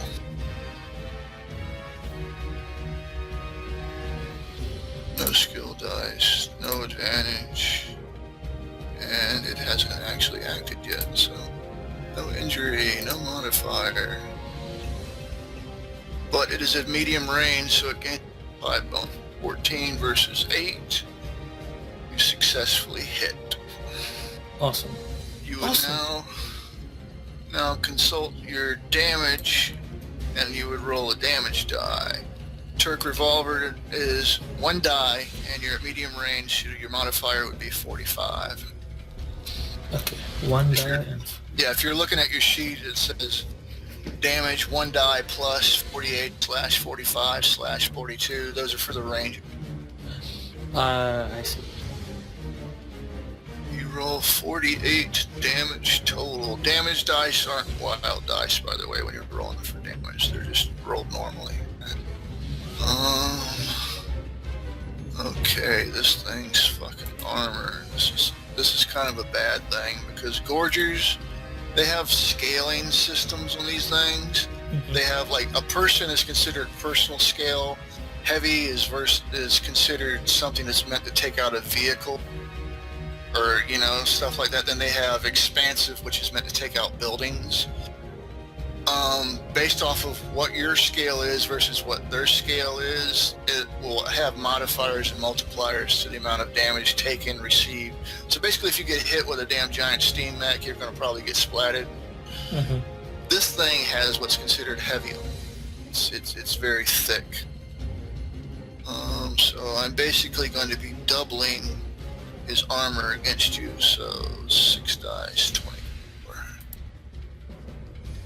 This thing's going to be vitality check. Oh.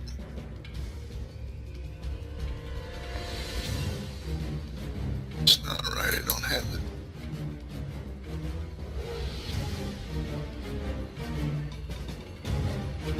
Is it? Yeah, it's okay, it's vitality, so it's 20 points. Because I have to double that. So 28, and then his armor check, no absorb, but 24 points, 48. So 48, 68, yeah, that bullet ain't gonna do no damage to it. Okay, cool. And that's my turn. Alright, now it is Sinclair.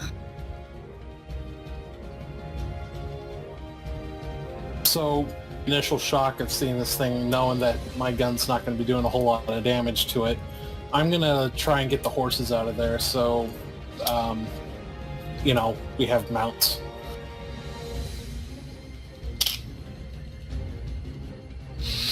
Okay, so your first action, you're gonna run to your...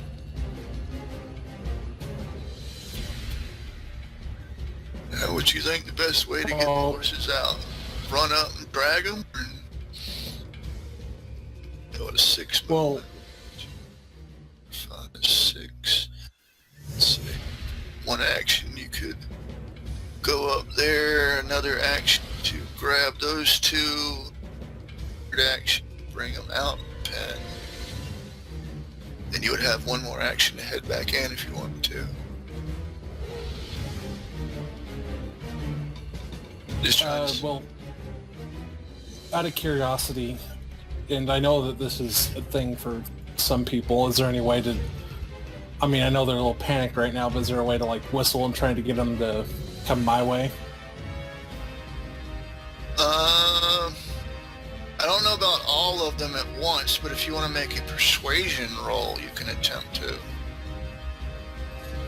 In all honesty, if you just open the gate and jump to the side, they'd probably all haul ass out of the pen. Well, that's what I was gonna try and do, is get them to get out of there, and I'd rather chase them down than have them get eaten. But yeah, if you want to spend your turn trying to roust them out without the access, yeah, I can say you can spend your turn doing that if you want. Yeah, I'll just turn trying to get the horses out of there so they're not in danger. Okay. Down the list. CQ. Now it is Fumbles. Let's see. Should you go? Ghost, that would be Yeah. you. I'm moving. Let's see. 1, 2, 3, 4, 5, 6. First action, gonna move there. Go ahead and move him. And don't worry, boss. Dicky gonna get him. And I'm gonna throw my frag grenade at it. So that's gonna be my medium range. I'm probably gonna lose a dice on that, I think. Cause that's. Let's see how far that is. Watch this. He blow. 17. Yeah, it's medium range. Okay. So for medium range, it is. Target dodge gets +5. Okay. And I can throw, so it's gonna be 3 dice of Damn it. dex plus 3 dex, 4 throw, so 7 dice. Alright, let's do it.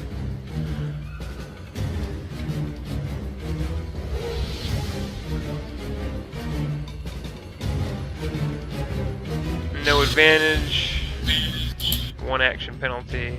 Oh wait, you're. Well, I gotta. Yeah, that's right. You were friggin' stealth too. 26. Bastard. Or let me see. What was my stealth? My stealth was not 26. It's 25. Yeah, you'll have good advantage. Good advantage? Okay. So dex. 4 dice. Good advantage. 1 action penalty. No injury penalty. No modifier. I get the wild die at You least. got a 6. You got a good. So let's see. Positive. So you roll a 6, you just roll another. You just roll a positive wild die. You just hit your wild 22. die.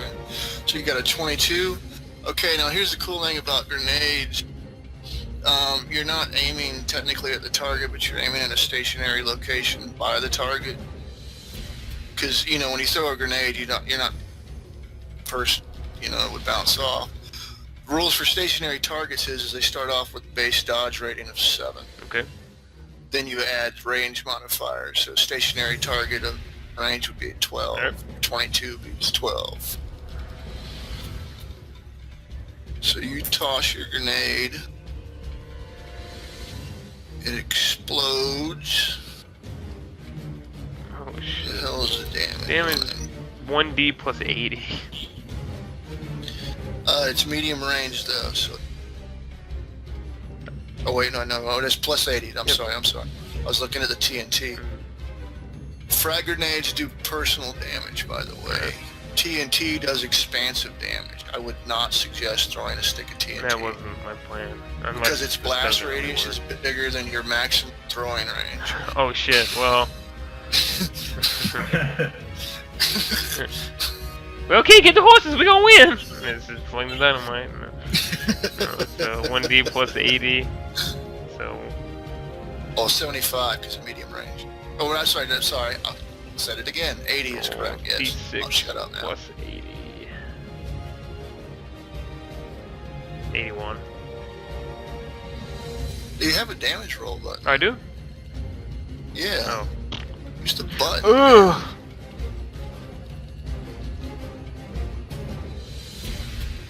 84. So 48 of that's automatically gone from this friggin' armor points.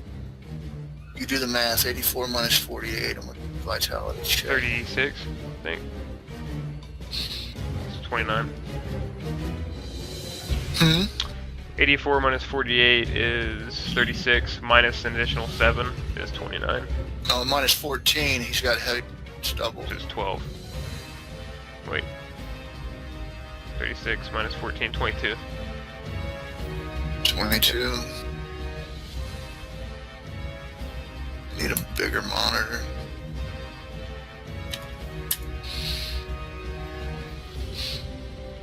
Need a bigger gun. Alright, you toss your frag grenade in it. Chris, you just got major bonuses to get all the fucking horses out. I might advise, stop whistling and dodge to the side. Also, now my quick draw initiative, does that count? Like I can't quick draw on my turn when my turn comes up, or I was just gonna quick draw my shotgun out since. You already quick drew your frag grenade this round. Next round, stealth. I don't think any of his bonuses. I have sneak 3D as a skill, so that would be plus. Yeah. That's what I meant to say. I'm sorry. You would choose dexterity as the attribute. Number of skill dice is 3. This is your first actions, or actually, it would be a previous actions. No month.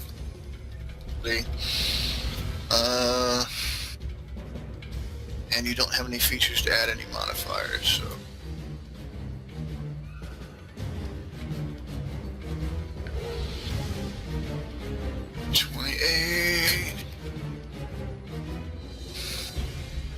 This thing's.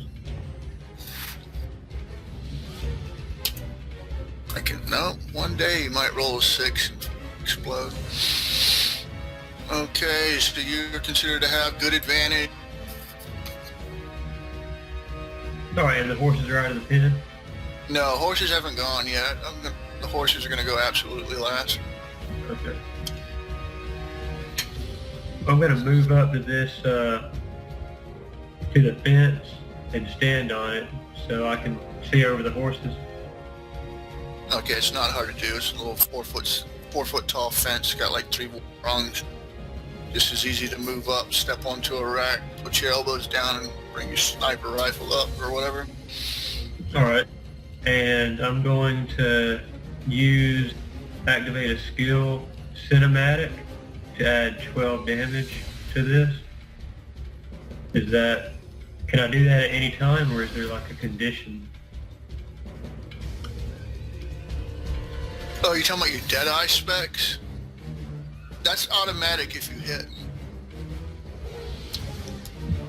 He has a cybernetic right eye, and he has an upgrade on it called Deadeye specs. Oh, I'm sorry. And when he spends a cinema point, and what he does is he adds 12 damage to one single ranged attack. So if you want to activate your Deadeye, spend the cinema point, and then you would roll to see if you hit 12 to the total amount of damage. Okay, so I'm going to do that. You have 100 minimum close range, or maximum close range. Oh, so I can't fire under a minimum. Or, no? Yeah, I No, can't. I'm saying your penalty is what I'm saying. If you're going to be shooting your sniper rifle, you would base dexterity, because almost every single attack skill dexterity except for grapple. That one's strength. So you'd be rolling dexterity as a skill. You have 4 dice in range skill, but if you look, you have a fire control +1 on all 3 ranges. So technically make that skill 5 dice. Alright, so add a skill die. Yeah, make that 5. And there'd be no other modifiers with plus. You would have good advantage, to be honest, because you're in stealth. Okay. And that's all the modifiers. Yeah, dexterity, 5 skill dice, good advantage. Does the sound suppressor come into play here? Yeah, that would be a flat modifier. And Alright, so I need to go back and add 3. So I'd have a modifier of 4. I just want to be clear. it would be dexterity, number of skill dice 5, good advantage, no action penalty, no injury penalty, final modifiers +3. Okay, I just don't want to be cheating nobody.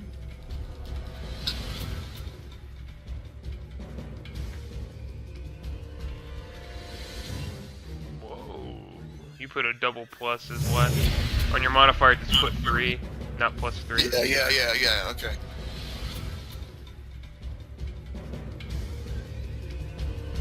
I'm gonna, what's that roll real quick? 8, 12, 18, 23, 27, 30. 50. 50 total? Yep. Yeah. This thing, this is actually gets to do an action. One action to dodge.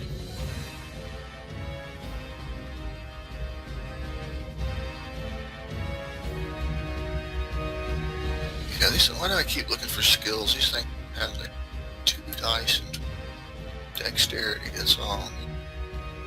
They're behemoths. Skill check, dexterity. No. And y'all stealth attacks. So no. Oh, it rolled a 6. 16 versus your 28. No, you hit it. Now you would make sure your character's selected. You would damage roll. It would be 1 die plus 65. Oh, actually no, 65 and 12 would be 77. So I need to roll, click the damage roll, number of dice. How many do I put? 1. And then Okay. modifier 77.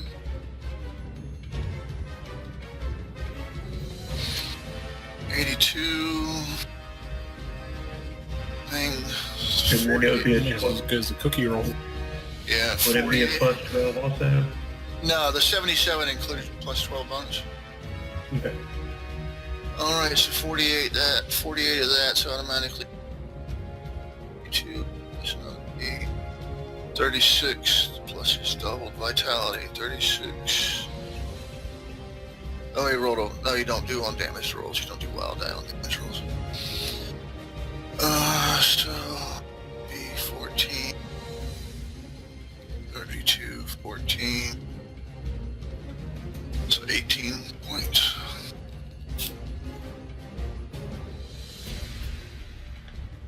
Damn. These things are fucking tough. Alright. Now the Gorger. Gorger gets to move. He's already had...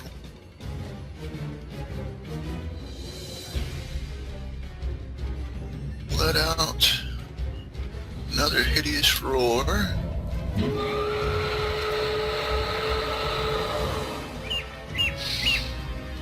And damn, they can move fast too. My God, It's a giant chicken.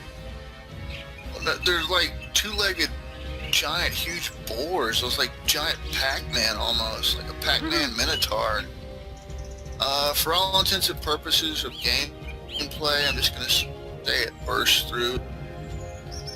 Actually, there's 4 of y'all here. I'm gonna be nice. Go alphabetical.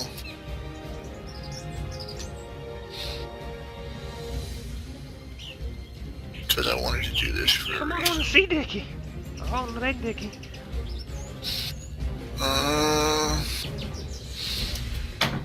Dicky, Ezekiel.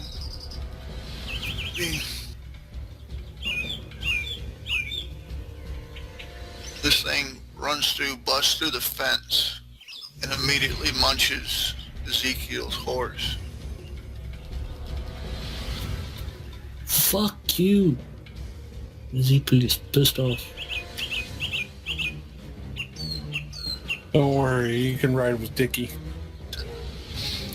It gets shot, it's like lets out horrendous ranges.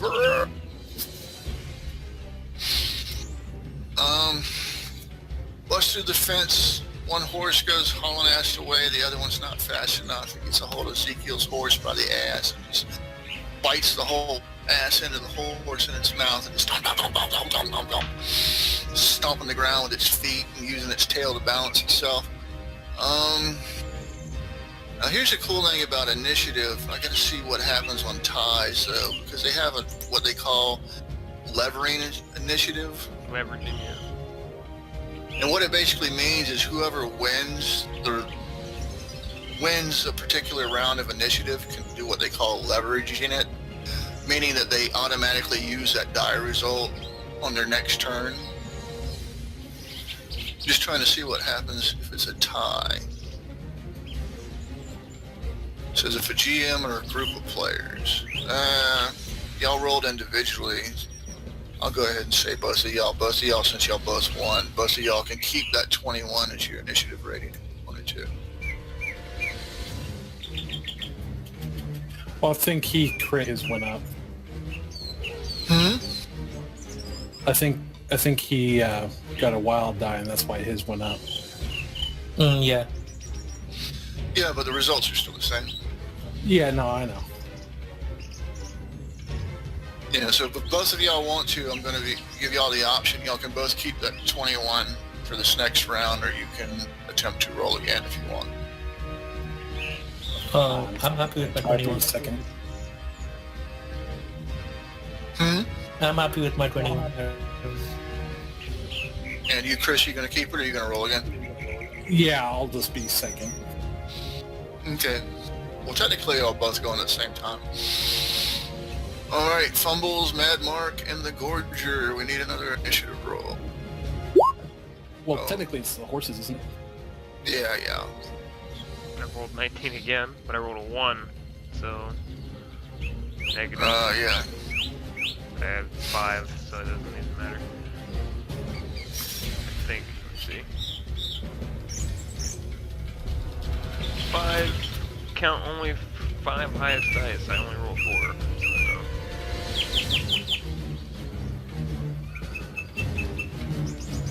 So yeah, you're fine with what you got. All right.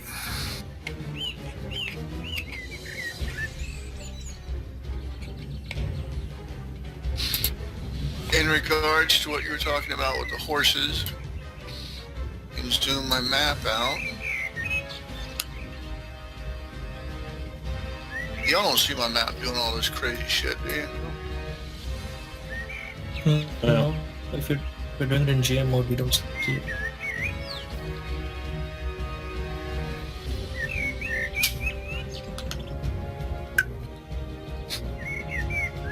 As this thing busts through and starts eating a horse, Cookie's horses just go crazy and hit the fence full gallop, and they get out of the fence there. Another one run off.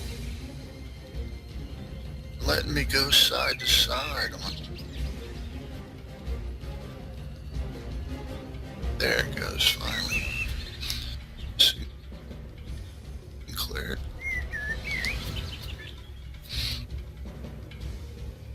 Actually, I think I copied all this stuff on the other map. Wish you could just hide. You can't just hide tokens, can you? You can put them on GM level. And they No, disappear. you can't. That'll make them disappear. You should try it with one of the horses. For us, we won't see GM level stuff.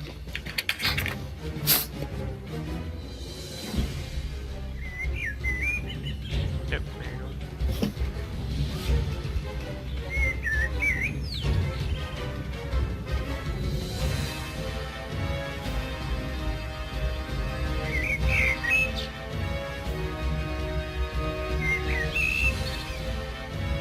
All of them gone now. Except the one that got eaten. Hit my fucking horse. My slide bar at the bottom like goes away and comes back and goes away and comes back. To where I can We're slide out the in the middle map of left nowhere, and so you right. won't be able to get another one. Alright. So we've got a new round going. This thing busts through, panics the horse. Luckily Sinclair was there to help them whistle, get their attention, open the gate, let them out. Y'all are still currently stealthed. I'll have to to roll for him based off of what y'all do. See if he sees you. I doubt he will, though, with y'all's. Because 2 of y'all got a 26, and 25 what was... I got. 26, 25, and what was Mad Mark's? It was 28. 28, yeah, okay, so yeah, basically if I don't break fucking 25, I ain't gonna worry about it. Okay, Sinclair and Ezekiel, what y'all gonna do? This thing is currently mowing down on the horse as much as it can. It's horse, let Zeke man is- as loud as it can. Zeke is pissed off. He's going to just shoot 3 times at this thing. Fuck this thing. You know how it didn't roll full.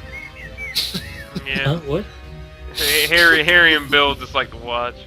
Or Harry and Bull like to watch. Like, no, you boys got it. we'll sit this one out. I thought Harry's not going to shoot. Because he's just watching us do. He's so fucking disappointed with almost being out of food, he doesn't even care about the horses. Like, you know what, you guys fucking deal with it. I'm sick of this shit. You fucking inbred. Okay, there, now I got them in there. So Ass horses. you're just gonna stay down and hidden? Yep. I'm pissed off. Alright. My fucking horse, man. Sinclair. He's Wait, shouldn't I roll shooting first? Or? 3 times. Oh, you're shooting the horse?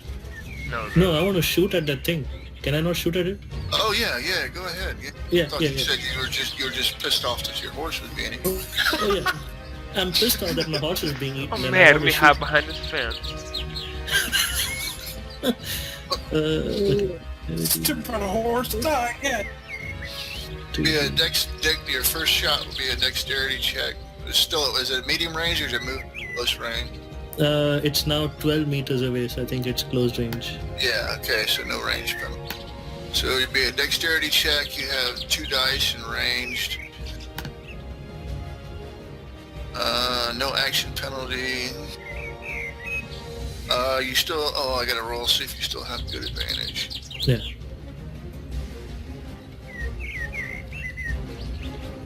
Yeah, you still do. Awesome. No action penalty, no injury penalty, no. 28. Shit. Exploding Hey, dice. first roll's a 6. Your first roll's a 6, though. Oh, sweet. Positive wild die. Hey. Oh my god. 29. 29. I don't think that does shit. What? I don't want it to move. I want it No, to that's fucking... just your roll to hit. It's not your damage. Yeah. Oh, yeah, okay. You probably won't do shit, but I know, but... you My probably will goddamn hit him. horse. Yeah, you hit him. Pow. Oh, sweet. Now you'll be rolling damage with the damage roll, 1 die, and what is it? Is it 45 or 48 at close range? 48 at close range. Yeah, because his armor doubled because he's got heavy armor. It soaks up your damn damage modifier. Yeah, so I don't think it does anything. Yeah, and he's rolling he's rolling damn 6 dice for the rest of it too, so it'll be another 18. Yeah, 48 and 18. Yeah, his is higher than yours. So... So if you want to waste 3 shots pumping into it, realizing you can't hurt the fucking thing, go ahead.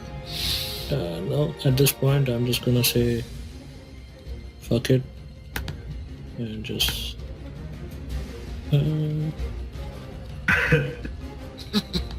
4 meters here and then Okay, as maybe you move, one he gets to do another. Gets to do a proposed fucking nope. You gonna move again or just stop at the same no, action? just stop there. Okay, you're still stealthed. And can I just lie down on the ground? Yeah, you can go prone too. I'll say it'll Yeah. give you. Yeah, Yeah, okay. I'm just gonna lie down on the ground and look up at the sky. I wonder why my horse got killed.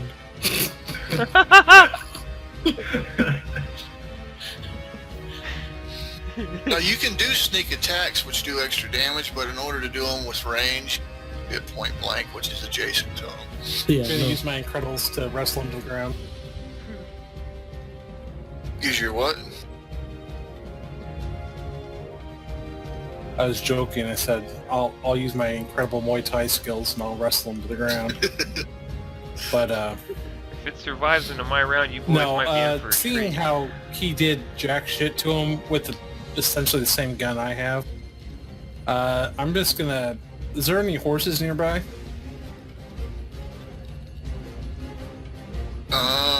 Why? What are you trying to do?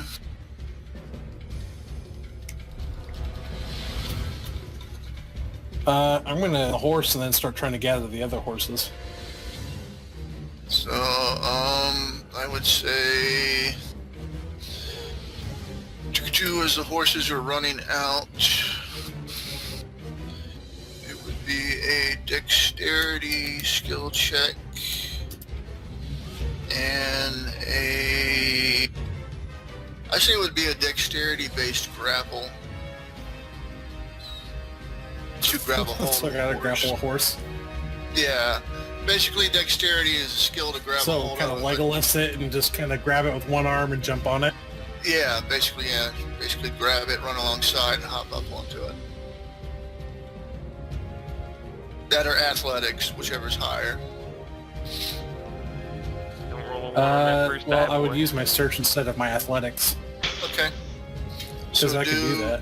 Yeah, so it'd be an intelligence-based, because you're doing a search check to replace athletics, it would be intelligence, 4 dice, and no modifiers. Yeah, it'd be it'd be my dexterity, search, and then, yeah. Yeah, you'd be rolling 8 dice total.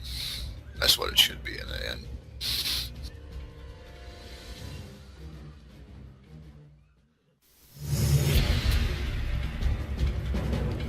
I Legolas right onto that damn horse. Yep, you beat a 31, which is cool. So, as one's running out, you manage to jump a hold of it, grab up on it, and ride it. You start taking the reins and trying to gather up the other horses. So, go ahead and move you. No, I don't want to beat me up. You're It's not my technically horse there that right runs now. it. Yeah, you're on the horse riding about trying to get the others. All right, Mad Marcus. Yeah. All right. I'm going to notice Zeke's, one of his prized possessions was slaughtered in front of him. And I may have even noticed his, I don't know, like suddenly depressed composition where he just walks off. I don't know what he's doing over there. I stopped paying attention at that point.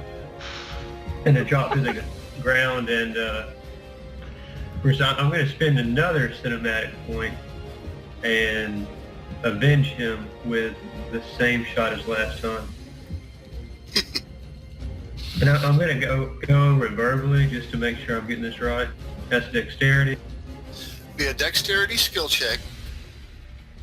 You have a range skill of 4 dice, but your sniper rifle's fire control gives you another one. So technically, number of skill dice would be 5.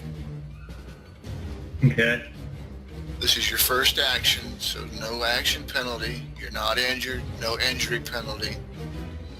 I'm still stealth, so advantage Yeah. is good. Yeah, I rolled for him. You're still stealth. You have a good advantage. And the final modifier is 3 because of sneak attack with a sound suppressor.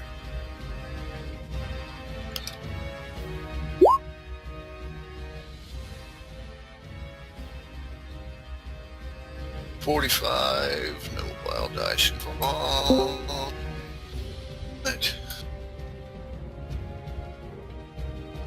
I hate this damn thing right now. Need a bigger screen. Skill check, dexterity, no modifier. Damn crappy result. Okay, you successfully hit him. How? Now you roll a damage roll. It's 1 die.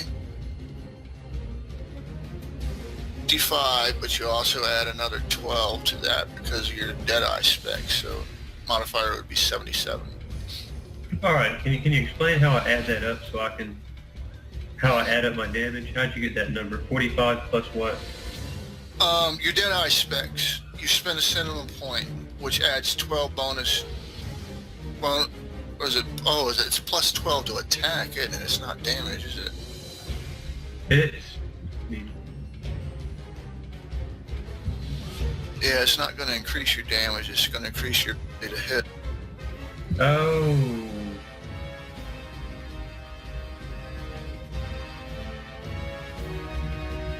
So yours would be, okay, I even misread it. Okay, it would be even simpler. One die, and since you're at close range, that's the 65.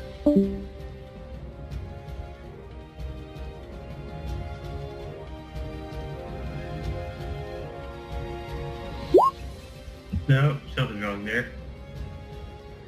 One die. That's what I missed. Damn, I'd like to shoot that much. Shit.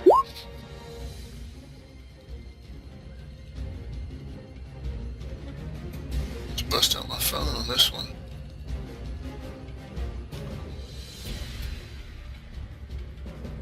And I had to double his damn... Plus the 12, don't forget the 12.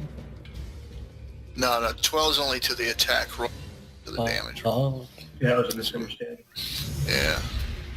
Alright, he's total, and I got to do a vitality check and double the amount of that. So, 26. Yeah, it's in the negatives. He takes that round. He manages to suck it up. Zeke's horse. Yeah, these things I are think the beyond. only person who can really hurt is Cookie. Well, I haven't done Doyle or Bull yet, but God only knows if they will. Damn, that heavy armor's a bitch, man. Alright, so I had to Alright. climb to get over this, right?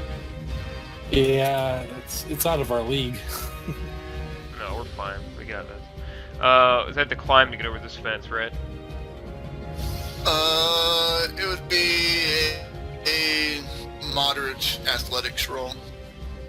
Oh boy, time to fuck up and fall on my face.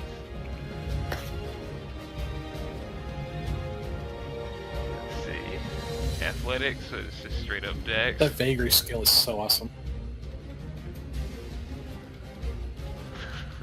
This is gonna go bad. No skill dice, no advantage. Actually, it's a fence, and if you're just doing movement, or you try, I'm just doing normal movement. it'd be an easy. Your difficulty rating, your DR is a 6. Alright.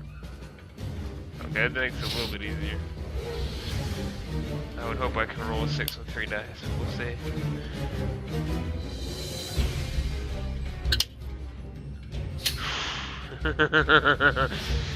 Okay, so you manage to climb over, and you 2, can continue on with your movement. 6.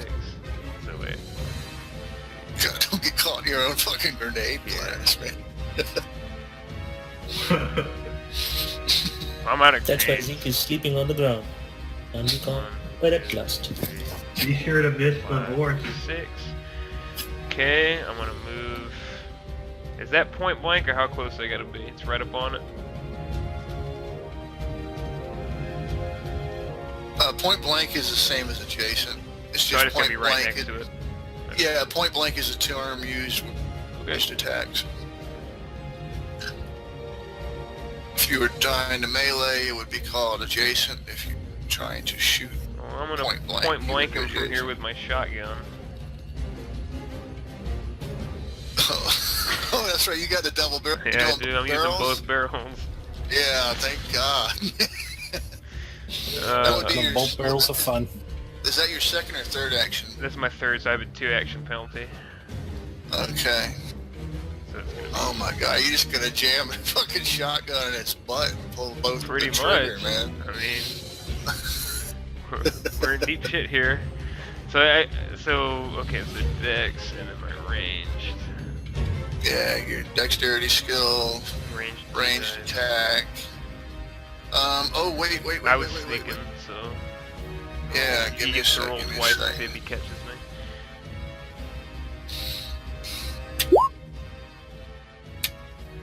No.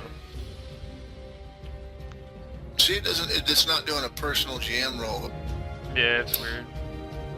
Are you doing Oh, actually- slash GM roll altogether and then space 46 or what? Yeah.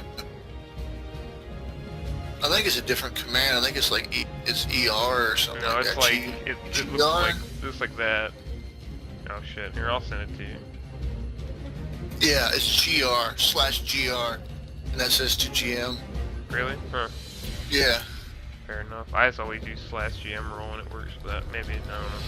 So that's a no and a no. So is it? I mean, I guess it's the point blank sneak attack.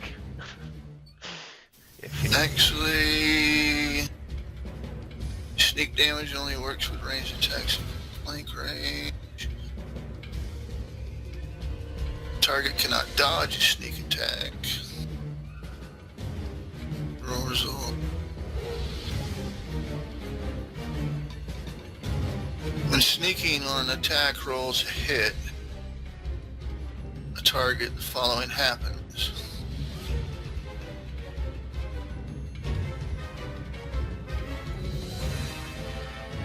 Thanks.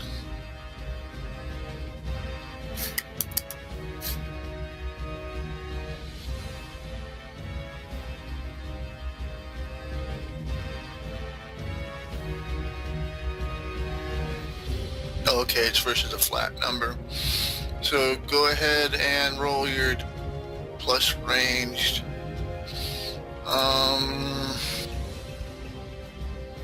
You don't have any fire control modifiers. You don't features that will add to the shots. So it'd be dexterity and ranged. And then based off of what you get. No advantage. Watch as he misses point. It wouldn't surprise me. Well, his last name is Fumbles. Might be ironic if this goes off. Or I'll be dead next turn. It might be where he gets his last name. He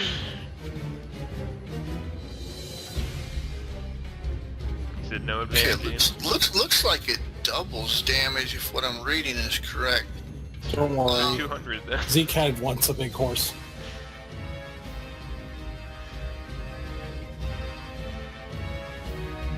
Yeah, that's funny because sneak attacks are pretty damn nasty. Yeah, you can fucking ghost Because someone. when you- It's an option. Yeah, because if you roll, because the way I'm reading is a 6 or a 13, or I'm sorry, if it's a 13 or a 21, you do sneak damage, which by default is double damage, unless stated otherwise. And they can't dodge that attack. Now, if it's less than moderate, it just does normal damage. Now, if your wild die to hit is a 1, it fails automatically. So ideally, man. you're rolling a dexterity check plus range. That'd be like 5 dice, and ideally you want to get 13 or higher. Okay. Any advantage at all or no? No, Okay. because you're actually up on the thing, and this thing senses tremors on the ground, though it's like jawbone tentacles. 2 action penalty, no injury penalty. No It's a different story when you're away from it. Basically, you're no, blurred. regular damage. 6. Oh, whoa! 6 on the die. 6 on the wild die. Oh shit! 14. That is 14. Okay, damn. This has got me excited. So you roll a damage roll. It's 1 die. You're doing both barrels, so it's plus 100. Or actually, yeah, because that result, the total result would be double.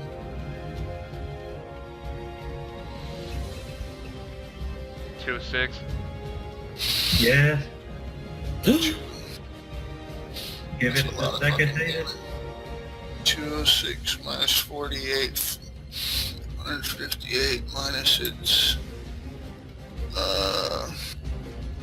doubled vitality check, another 24. That's 134 points of damage, dude. It is. Mm-hmm. And he only had 80 left. God, dude. Okay. Now, how I would describe it would be old crazy Oh, I fucking know. Zeke throwing a damn grenade and then just hopping the... Did you added your action penalty and all that too, right? I did 2 dice. Yeah. Waddled up to it, shoved your gun up its ass, and pulled it. Yeah, no, yeah. So you guys see Dicky run up there and get ready, boy. We gonna have Goja pie tonight, and run up and just shove both barrels of my shotgun just up what looks like an ass, and just blow all its innards out of its mouth. And get covered in gore and just whatever shit and all other stuff, and come walking out smiling with shit in my teeth. Yeah, I told you, boy.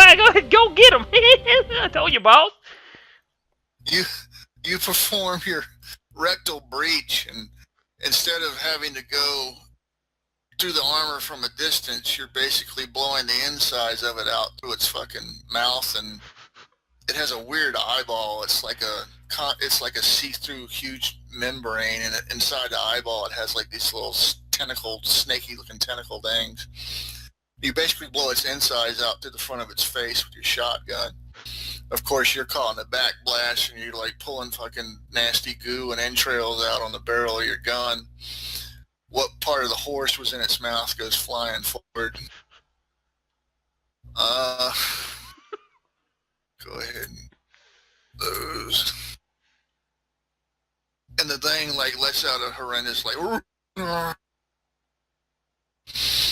Then it just stumbles to the ground and falls forward, and big old pool of its own ichor and blood and stuff.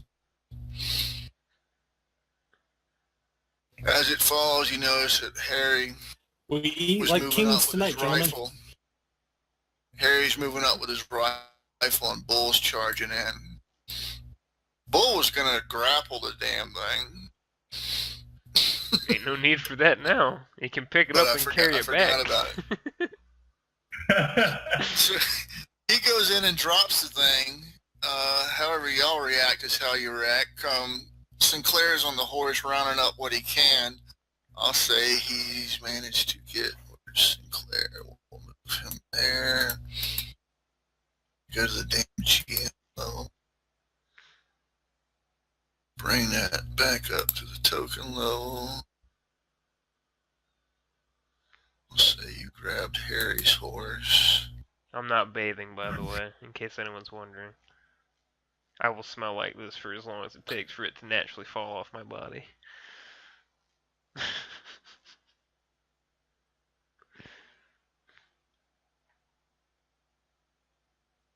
All this level crap. That up to the token level.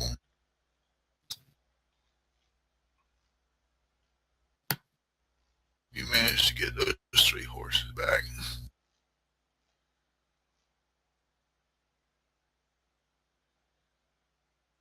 Grab those 2. That's what you currently have with you, hitched on behind you. If you come back to see what's going on, if not, you can continue to rounding them up.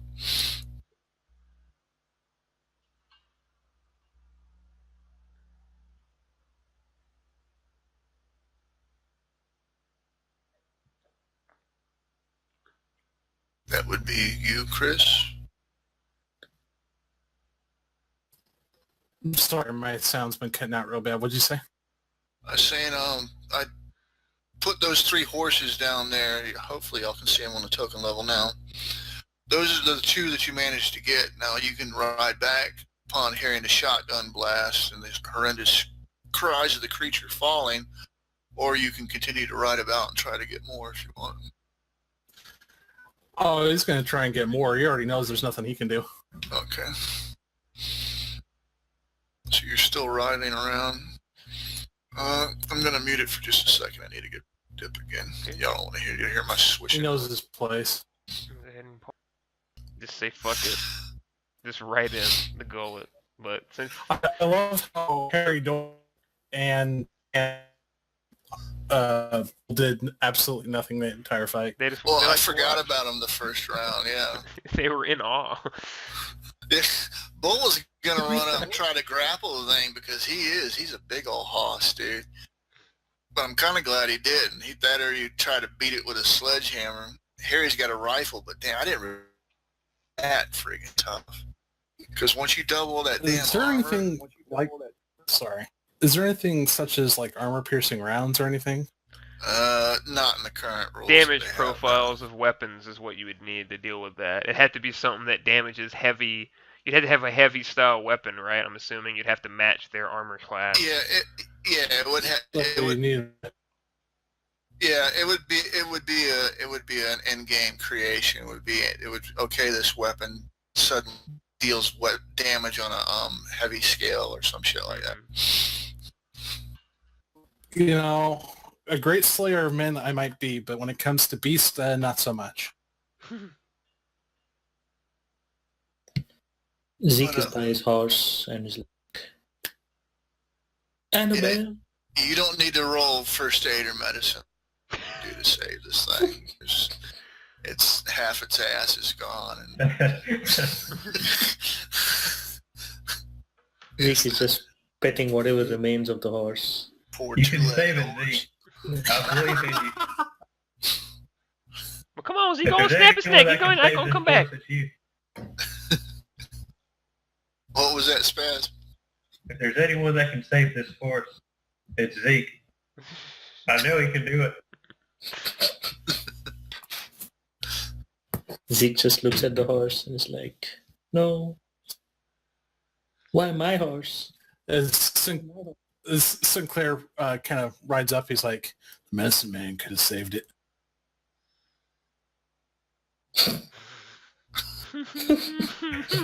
Fuck you, Sinclair. Fuck you.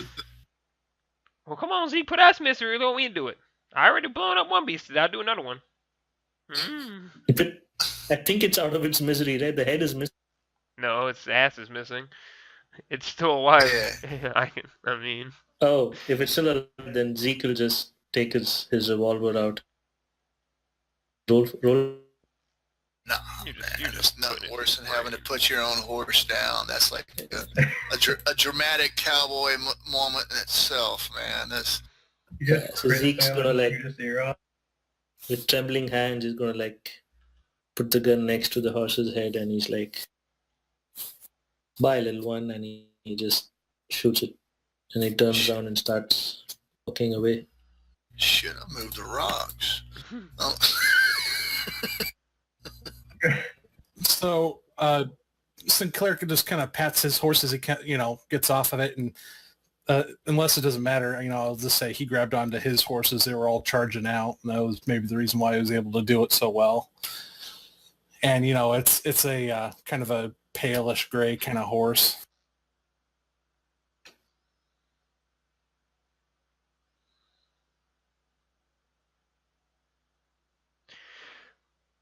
I'm probably gonna sort of wipe some of the shit off my shotgun, reload it, and then I'm not gonna wipe my hands on my clothes. I'm just gonna get shit all over the place for a while, and then say, oh, I wonder if old Cookie can cook up some gouger pies. I've been wanting gouger pies for a long time.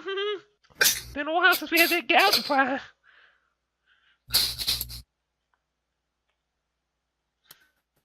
And that horse meat too. Oh shit, Sinclair, this is morbid. This is morbid.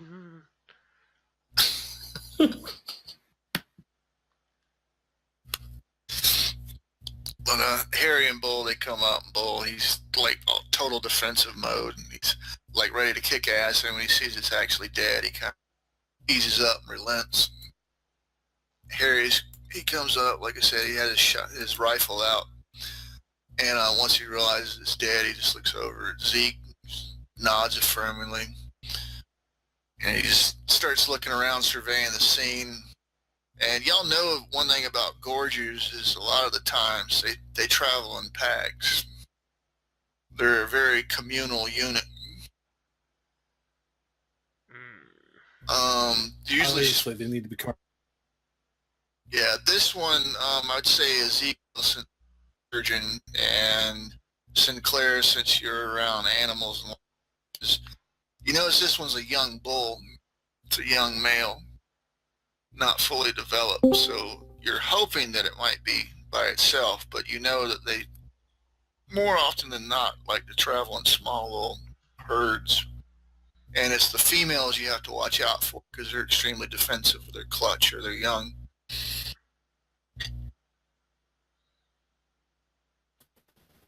Sinclair looks over at Harry and he's just like, "Boss, we better get out of here just in case more of them come."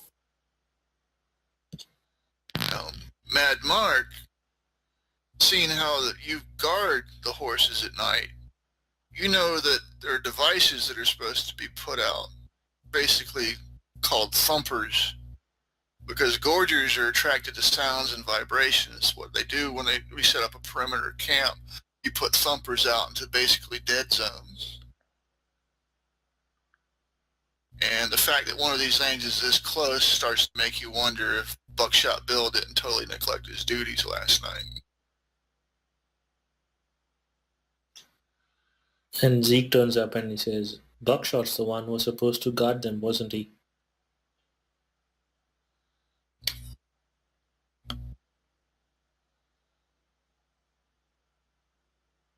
Next time I see Buckshot,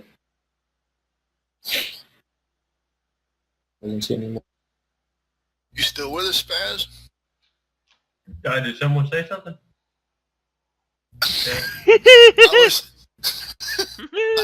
I was only stating the fact that you know that these creatures are attracted to ground vibrations and tremors. Normal guard duties, they're usually put out what they call thumpers. It's basically, you put them out into dead zones where nobody's at, and it's supposed to draw the attention of them.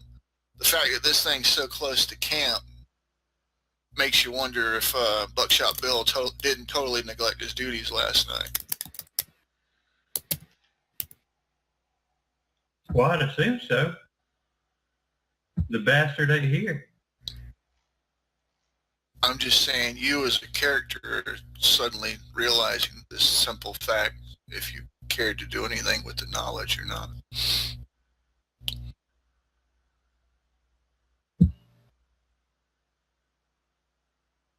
No, I'm going to set reserved.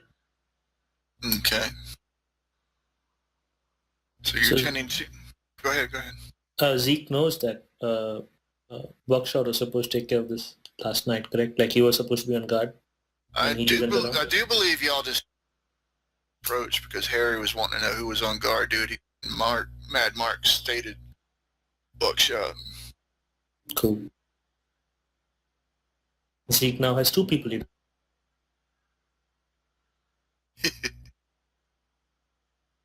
But like I said, Bull goes defensive. Harry Doyle, he's long, heavy look upon his face, and his eyes are just brewing between a mixture of anger and just total apprehension. He just does not like the situation at all. As things are winding down and y'all are trying to figure out horses and stuff, I'd like for each of y'all to please make plus search skill roll. You're cutting out. I am? Yep. Oh, yeah. As things are winding down and y'all are trying to figure out what to do next, I'd like each of y'all to please make a search, an intelligence and search roll, please. Oh no, Dicky. It's basically your perception equivalent. My sheet says that as Holmes, I can use my academic skill instead of my search skill as desired. So this would be one of the times I can do that. Correct, Mundo, and use academics. Academics is what, an... So you I have a 2D on that, so... Yeah, what I'm saying is since you use intellect instead of... Oh, wait, search is an intellect skill. Yeah.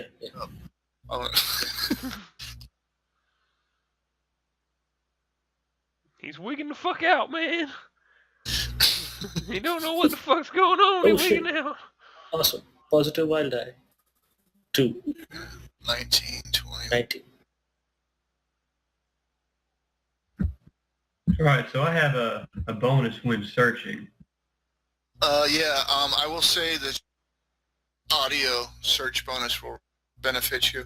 So you would be rolling an intellect skill. You would be rolling an intellect check, search skill, and then a flat modifier of 3. Because you have a bionic ear, bionic eyes. I'll go ahead and add another 3 because sound would in turn cause you to look for shit. But more or less, it's an audio search. 1921. Nobody got difficult, but they did get moderate. Moderate would basically just mean that it traversed more distance before you noticed it. Okay. Y'all are up and herding the horses and taking care of situations. Mad Mark, Zypher, and Sinclair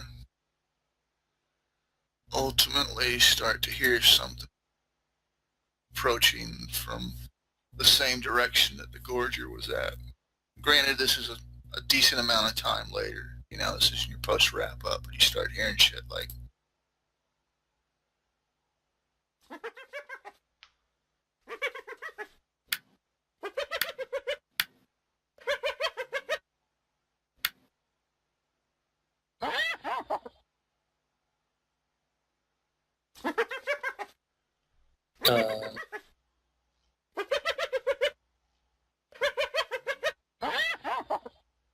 Does Zeke know the noise, or is there some way to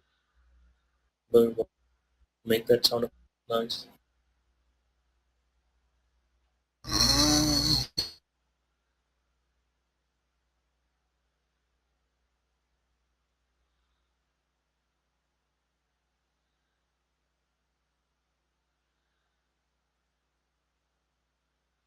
closest skill I can even see would be culture, intellect culture.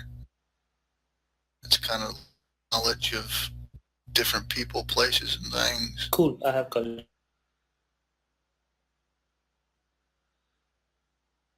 I got culture.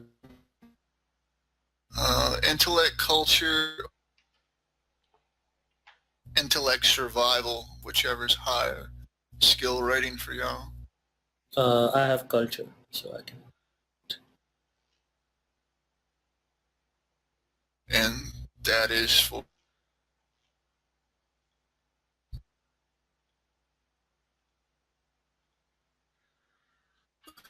So I have 18. In like Raven.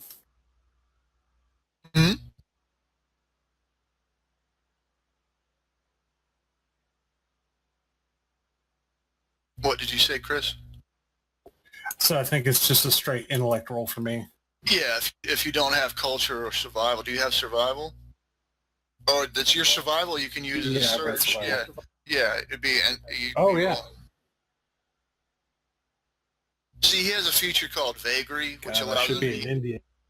Yeah, he has a skill called Vagary, or a feature called Vagary, which allows him to use his search skill for 3 additional skills. Basically, he's like a Zen master. Everything he sees, he reacts to and uses to advantage.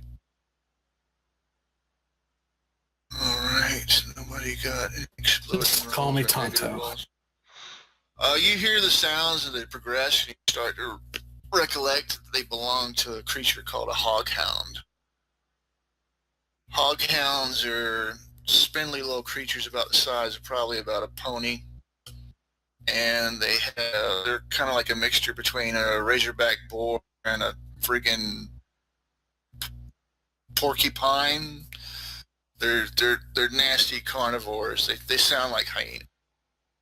So imagine an alien version of friggin' razor boar and a hyena mixed together. And But so you Zeke. They're known pack hunters too, and they're not scared of men whatsoever. And Sinclair just kind of relays it to Doyle. It's like, boss, we better get going. Like, y'all here?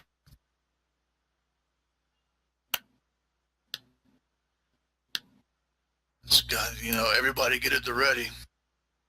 Just 1 or 2, we can take them. Yeah. He whistles. All the first. same, Sinclair's going to get onto his horse. He whistles his horse. Gets on top of him.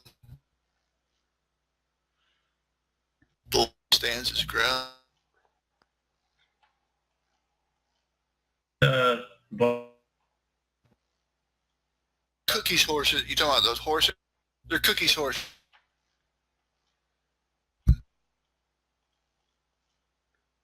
And get those horses and I'm gonna go ahead and try The to other- sneak up to the rock there with my pickaxe out. Some of the regular horses, you'd be riding totally bareback. The other ones have that pre-saddle cloth thing that's fitted on them. oh, so but I mean you need to have some skill to take them and hitch them to. Oh, they're normally draft horses, but you can ride them. Yeah, I'm just saying you might be at your target number might be higher to control them in a heated situation. No, what I'm saying is there's a cart right next to it, which is a. So, Yeah, that's Cookie's cart. That's got like whatever leftover supplies and stuff he's got on it. Those two right, horses. so, oh, wouldn't it make sense to take the cart with us? If you wish to invest the time into trying to hitch the horses up and stuff, by all means you can. as I see Zeke having trouble with the horses over there, I'm going to grab my horse and walk over to him. And I'm going to put the reins in his hand. To clarify, because a lot of people have been cutting in and out. We're holding our ground here against these things, is what Doyle said. Harry is watch your surroundings. Be prepared to hold yourself against whatever's coming. Bull ain't getting on a horse. He's got a sledgehammer in one hand and his damn gun in the other hand. But anyway, I'm going to continue saying, I know how much that. Now, you just here, because I don't give a damn about it, to be honest with you. And you just keep in mind, you owe me a big one.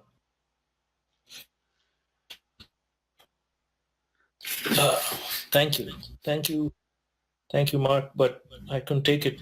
What are you going to ride on? I'll find some. She done bucked me off 4 times now, and I only had her a month. Maybe you can do something with her. I'm gonna get here and sneak if I can, and just hide. Yeah, you can move there and give me a sneak roll if you want. So I can Take a look. Dole gets on his horse. He's kind of moving around in a circle with his rifle in hand, the rein. Zeke, Mark's horse, and thank Mark. Thank you. Oh shit, this could be bad. Fuck. That's 17. It's not that bad. No, is it though? 2. That could be bad. That could be real bad.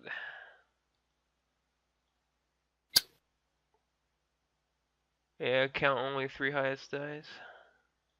This is 17. This is not horrible. Okay, I just got a message from Chris about his.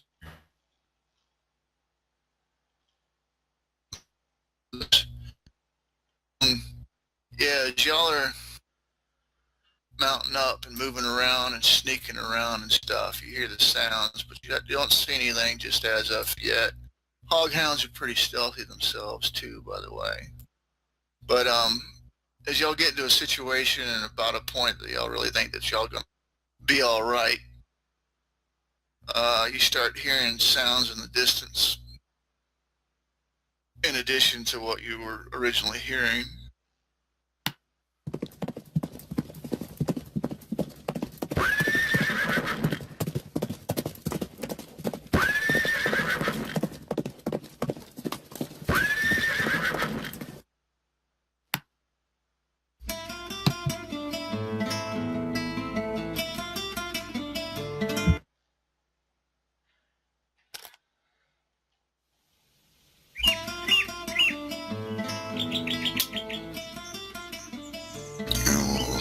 okay for all intents and purposes. Damn it, I gotta go back and get Mad Mark.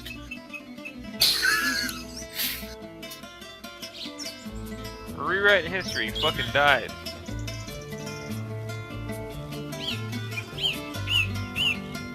For all intents and purposes, y'all are with your horses and stuff over here. We gotta get rid of Zeke's horse.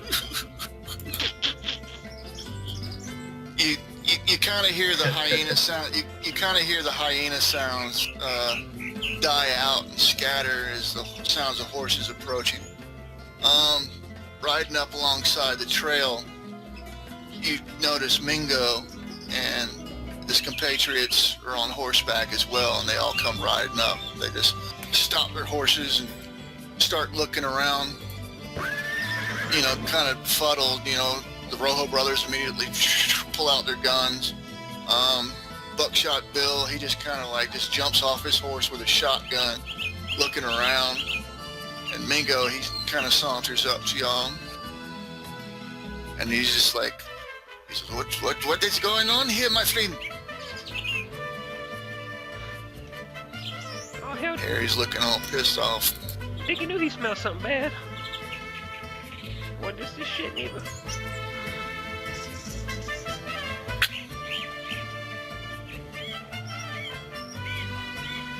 You seem to be having a little bit of trouble, no?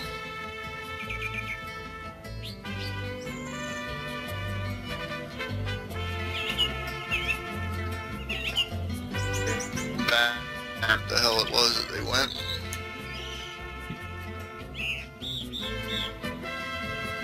Do they have their weapons drawn? Well, they're drawn in response to but gate the and y'all current horseback are sneaking around with guns drawn yourselves. Yeah, they're basically like, what the hell did we stumble into? But no, they're not like taking an offensive posture towards y'all now.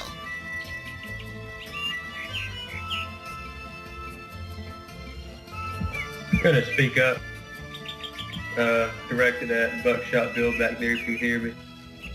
Where's your ass? About an hour ago. Yeah, I'm gonna ask Buckshot Bill of all the people to friggin' ask. He's like, we done been to the coochie clutch. So you just left all our horses here? Says they're tethered up in the corral last I seen them. What about that, dang, what was that device called? Thumpers. What about the thumper? You remember to set it up? Just doesn't even answer. He just kind of looks at you like a sudden realization hits him that he didn't. Oh hell, Mark, you don't Of remember course. this dumb son of a bitch.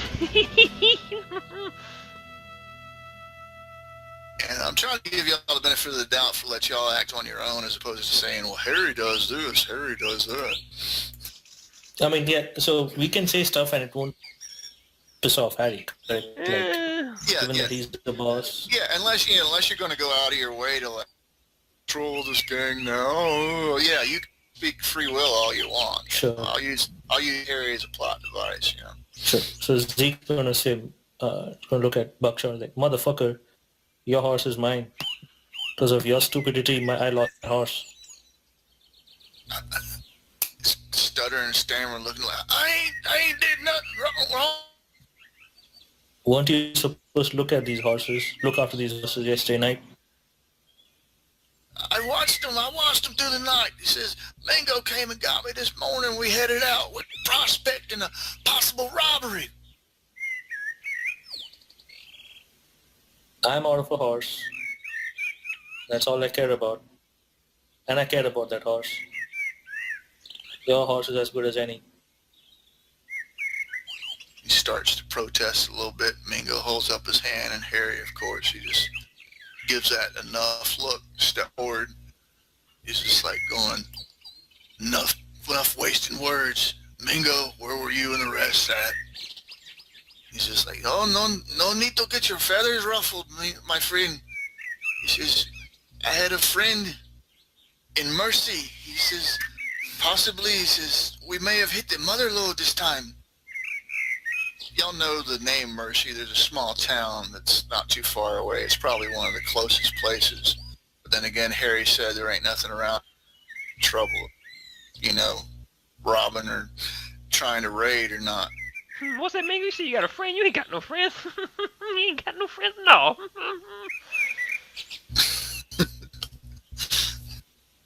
It was just like, no, Efe, no, senor.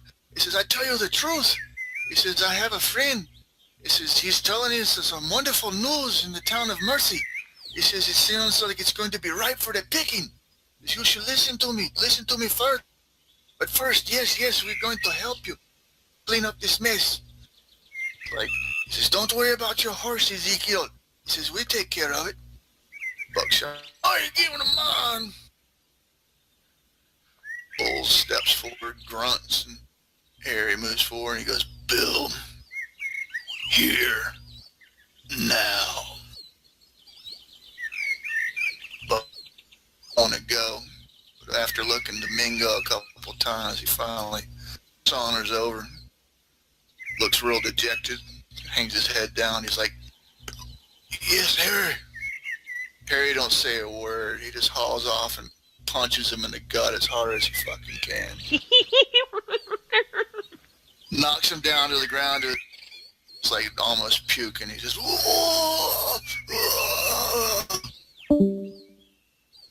give Zeke your horse. You don't even say nothing, but you, for all intents and purposes, you take his horse. Sweet.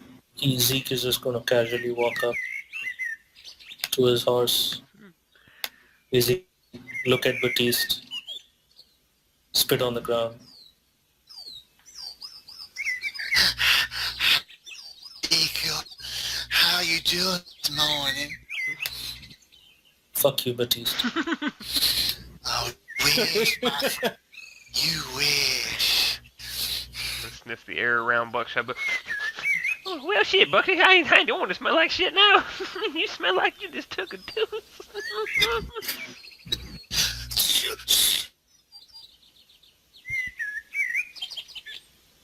What's that, Bucky? I didn't hear you through all the blood in your mouth.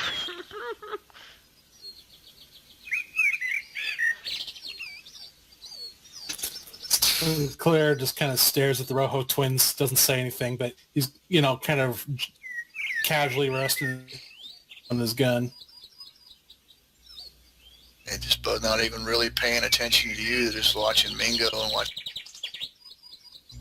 Buckshot Bill get punched to the ground.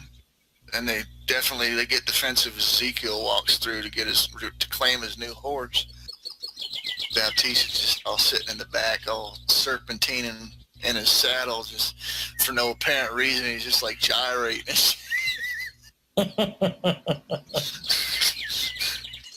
Just like going, I told you something would happen, Mingo, but no one ever listened to me. But he's like, no, Harry. He says, no, clean up this mess. Then we talk to you about the town of Mercy. He says, I have a great opportunity for everyone. Make us lots of coin.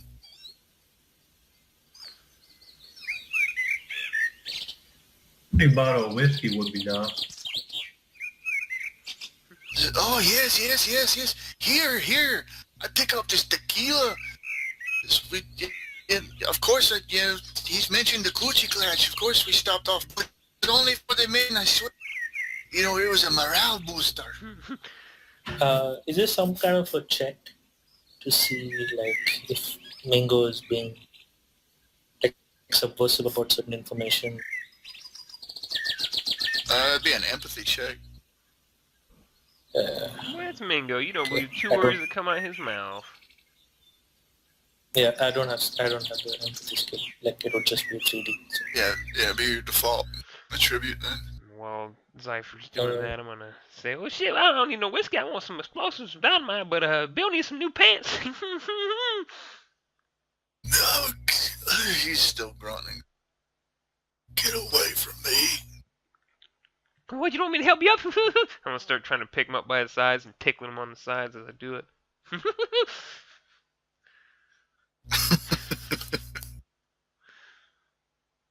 He swings at you with one arm and falls down to his elbow on the other. And he starts reaching, grabs a hold of Annabelle and draws closer to him as he's trying to stand. Oh, what you gonna do with that piece, boy? Did you actually roll, Ezekiel? Let me just roll. And Zeke says, you know what, Buck? I think I'm gonna call my horse Annabelle. That's a good name for a horse. Just to kind of rub it in. Fuck you.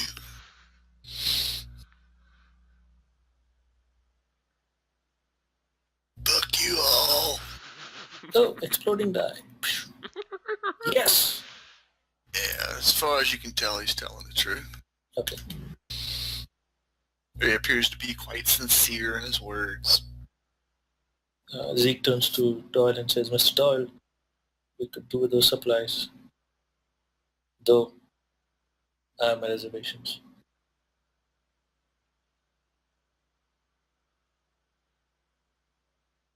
So, I know Chris has got to go because he's got to get up early in the morning, so I don't know how much time he has left, but we can use that as the beginning of our next adventure. You're cutting in and out. Oh. I know Chris has expressed that he'd get to bed because he has to go to work early. Mm-hmm. As such, we can let the scene fade to black now with y'all sauntering off to discuss the option of mercy. And start from there the next time. Sounds good to me. Yeah, good for me. Don't want anyone to miss off the Yeah, works. details. Whatever is more convenient for him. Yeah. Sorry, guys. I don't mean to. Oh, it's all right. Yeah, It's go been to about sleep. the right It time wouldn't have anyway. been. Yeah, it wouldn't have been much longer for me either. I gotta go to sleep soon. Yeah, I just looked at Because it. it's 11:30 and I gotta be up by 6 in the morning just to get ready. Yeah, I'll stop there for mine. well, that's cool. But this is awesome.